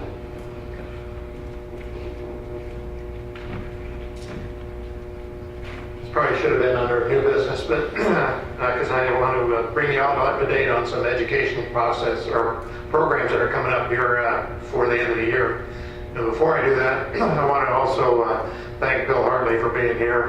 Bill has been someone I've highly respected and looked up to for over 30 years since I met him. And I have to tell you a little bit about something about Bill. He and a guy by the name of Joe Zakarian and Doug McDonald and Tom Speck, these guys all kind of played a little bit on the tour years ago, and they get together almost every Monday of the year to play golf with each other, and which I really admire that. And every once in a while, they invite a young guy to come play with them if one of the guys doesn't show up. And I have to tell you, last Monday, I got to play with these guys, and we celebrated Tom Speck's 79th birthday that day, and he's the youngest one of that group. But anyway, these guys shoot their age almost every time they go out. But I was treated to 4 chip ins, a 54-foot putt, a 45-foot putt, and I'm sitting there watching all this because I wasn't me doing this. But anyway, it is so much fun. These guys can still play. They're still having a lot of fun. That tells you about our game of golf. It's something that is a lifetime sport. And Bill, you've been a champion of mine for a long time. A little over 2/3 of our membership have still not met their MSR requirements. And so that's why a lot of you are here today, I'm sure. But anyway, I want to tell you about some opportunities for some education coming up. On July 17th, in about 6 weeks, we're having an education seminar. I think that all of you should really attend because it's going to be a great seminar. We have taken 8 segments of the golf business, 8 opportunities in the golf business, and we're bringing in 8 experts. We're going to cover private sector, public, resort, general management, teaching, rules, owning and leasing, and major tournaments.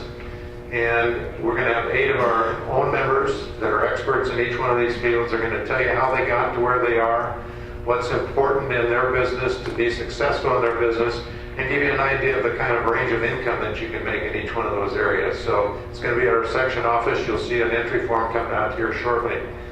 So that's going to be one great one. If you want to attend the Golf Expo in Las Vegas, August 18th, 19th, and 20th, there's going to be 9 hours of education offered during that time frame. So there's another opportunity. And then December 17th, Mark DeBosbeck, a PGA Tour rules official, is going to give us a rules seminar at the section office as well.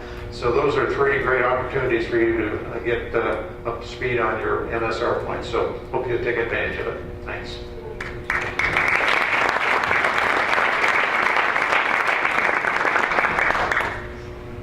do take advantage of it. We put together a nice program with Tom and Robin Shelton's help this year for many opportunities to be smarter, and we hope that you will. Open forum. Any comments, please? Mr. Shelton?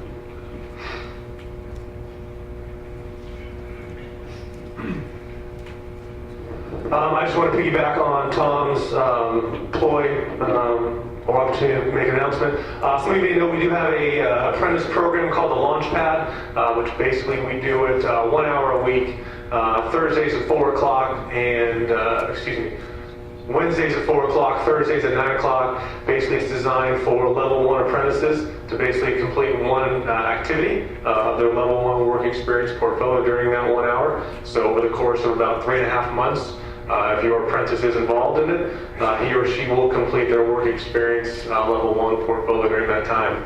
So just want to encourage you, our head golf professionals, director of golfs, to make sure your apprentices are aware of that resource, and at the same point, encourage you to allow your apprentices during that time to complete their participate in the Launchpad, which again is Wednesdays at 4 o'clock to 5 o'clock, and Thursdays from 9 a.m. to 10 a.m. So thank you.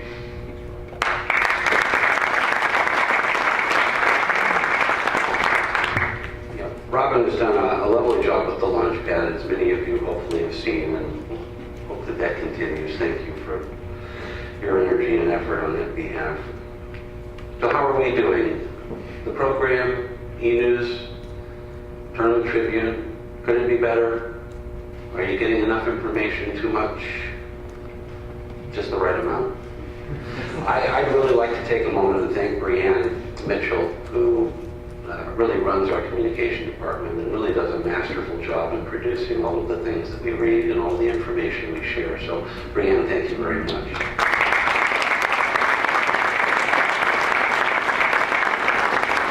Everything that happened this morning and yesterday for the Board of Directors meeting didn't happen by accident, and it's always remarkable to watch our staff, but in particular this morning, setting up this meeting and all the facets of this meeting. Alexandra Teebles, better known as Alex, has just done a remarkable job. And Alex, thank you very much.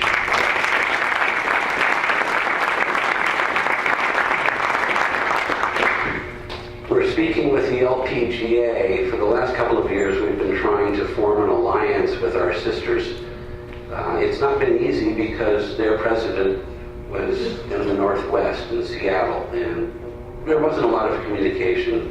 So we're lucky now that the president of the LPGA, the Western region, is based in Palm Springs, Malia Fouquet. And we are speaking with Malia about an alliance. Susan Roll and Tom Addis and I had a nice conversation with Malia last week in an attempt to bring the LPGA into our PGA organization, by virtue of having them attend all of our meetings, receive our communications, read our program and our e-news, and really try to create a more meaningful relationship, because as Susan would tell you, we really are all golf. We're not men, we're not women, we're just golf. And I dare say it's going to be a powerful alliance. And Susan, if you have anything to say, I'd love to hear it.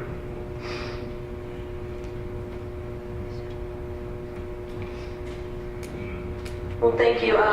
The LPGA piece of this, and it's been a struggle for a lot of years. I think many of us 20 years ago, the old school LPGA, were resistant to this kind of a change, but I'm seeing a new era and new energy with us coming together, as you said, and I said yesterday in our board meeting, that we are golf. We should all be in the same room together and sharing ideas. And I look at this brain trust in this room and the golf brain trust like I've never seen. I'm just in awe of everyone in this room and what you do every day to make this game great in Southern California. And LPGA has come on board with us to have an alliance. We're calling it an alliance because we're now inviting them to all of our events. All of our information is being shared, as well as they are now also sharing with us. So all the PGA women are now invited to the LPGA Western Section Championship at Riverwalk next month.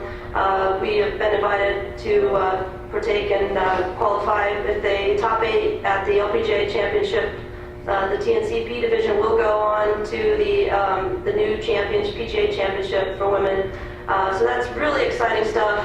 It's never been seen before in the industry, and I think it's really going to grow the game. The women in business side of that tournament is going to be incredible.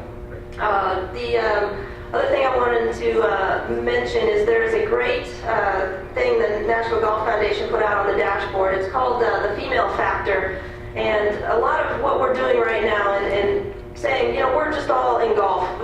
We should get rid of this gender thing and let's just all be in golf together. And a lot of the findings, and we looked at some other countries, and it's a great study. You can look it up online. But we're about 20% of the golfers are women, females, and other countries, Germany, Switzerland, Sweden, South Korea, they're approaching 30 to 40%.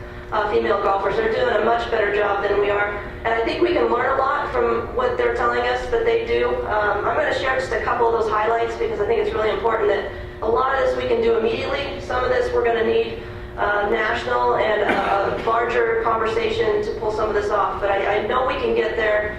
If we can start doing it here, maybe we can set the example for the future and across the country. For one, Canada, their Golf in Schools program, they already are in 2,000 schools, and they're going to probably be in over 14,000 schools in Canada the next few years. So that's a big initiative. They have one governing body, Golf Canada, that's behind this. And so as a national level, they've really got behind golf, and the Olympic Committee and a few things like that have gotten involved to help promote this. But one thing that's really neat about that, and studies show that with girls between ages 6 and 12, that's really when we need to get a golf club in their hands. If they're going to play golf in their lifetime, ages 6 to 12 is when we need to get a golf club in their hands. So we've got an opportunity there, and I think if we can just do some simple things like we know that, and that's why it's so critical that our Golf in Schools program is a huge success, which it's already looking to be. A couple other things. The dress codes. If we could figure out a way to relax those, I know sometimes hard in the clubs to do that, but that's pretty much one of the number one things is to relax the dress codes and get rid of any sort of gender inequality, anything at all that you can think of that would be considered gender inequality.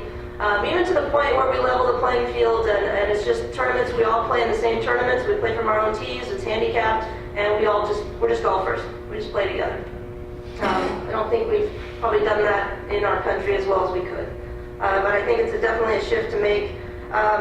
The big one was make 9 holes a more easily accessible thing for everybody. I think 9 holes, just promoting that and saying it's okay. I'm not sure we've done a real good job of that yet. So those are just a few things. One more thing is a mentor program and having beginner tee times at your club or at your course, if that's a possibility. Simple things like that. This report goes into a ton of detail on how we can change this. And I think if we can just take even a few lessons away today and implement those, we're going to see huge strides. But we are coming together, all these different groups that we've all been separate for a long time. We're now all talking and really coming together to do a really great job at promoting the game, growing it. Our player development committee is doing amazing things there. And I'm so proud of all that group and the staff that does probably over 60 now neighborhood golf events. And the Golf in Schools program are just going to take us to all kinds of new heights in this. So thanks to everybody for all your support on that and the foundation, and we'll just keep right on trucking with this. Thanks.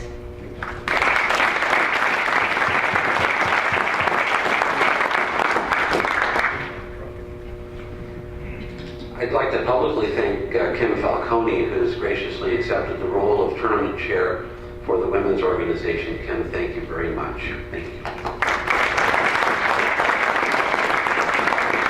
Any comments about this alliance that was announced last week with the LPGA and KPMG Women's PGA Championship?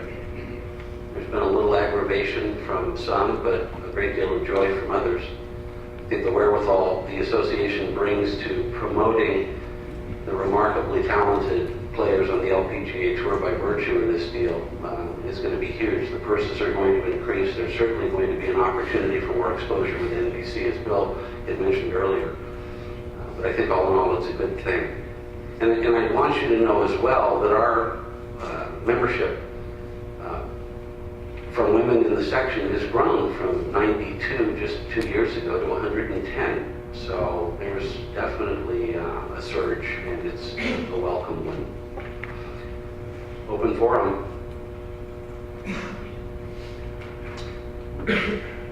Well, I'm sad.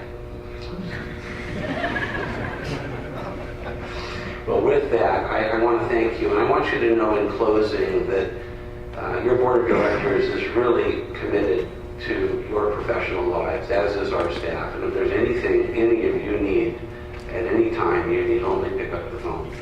So on behalf of our directors, our officers, our staff, this meeting will come to an end as soon as Rod Keller makes announcements about today's competition. Yes. We'll track him down. Let's take just a brief break, and then Rob will come and make announcements for today, unless you want to talk about things in the open forum.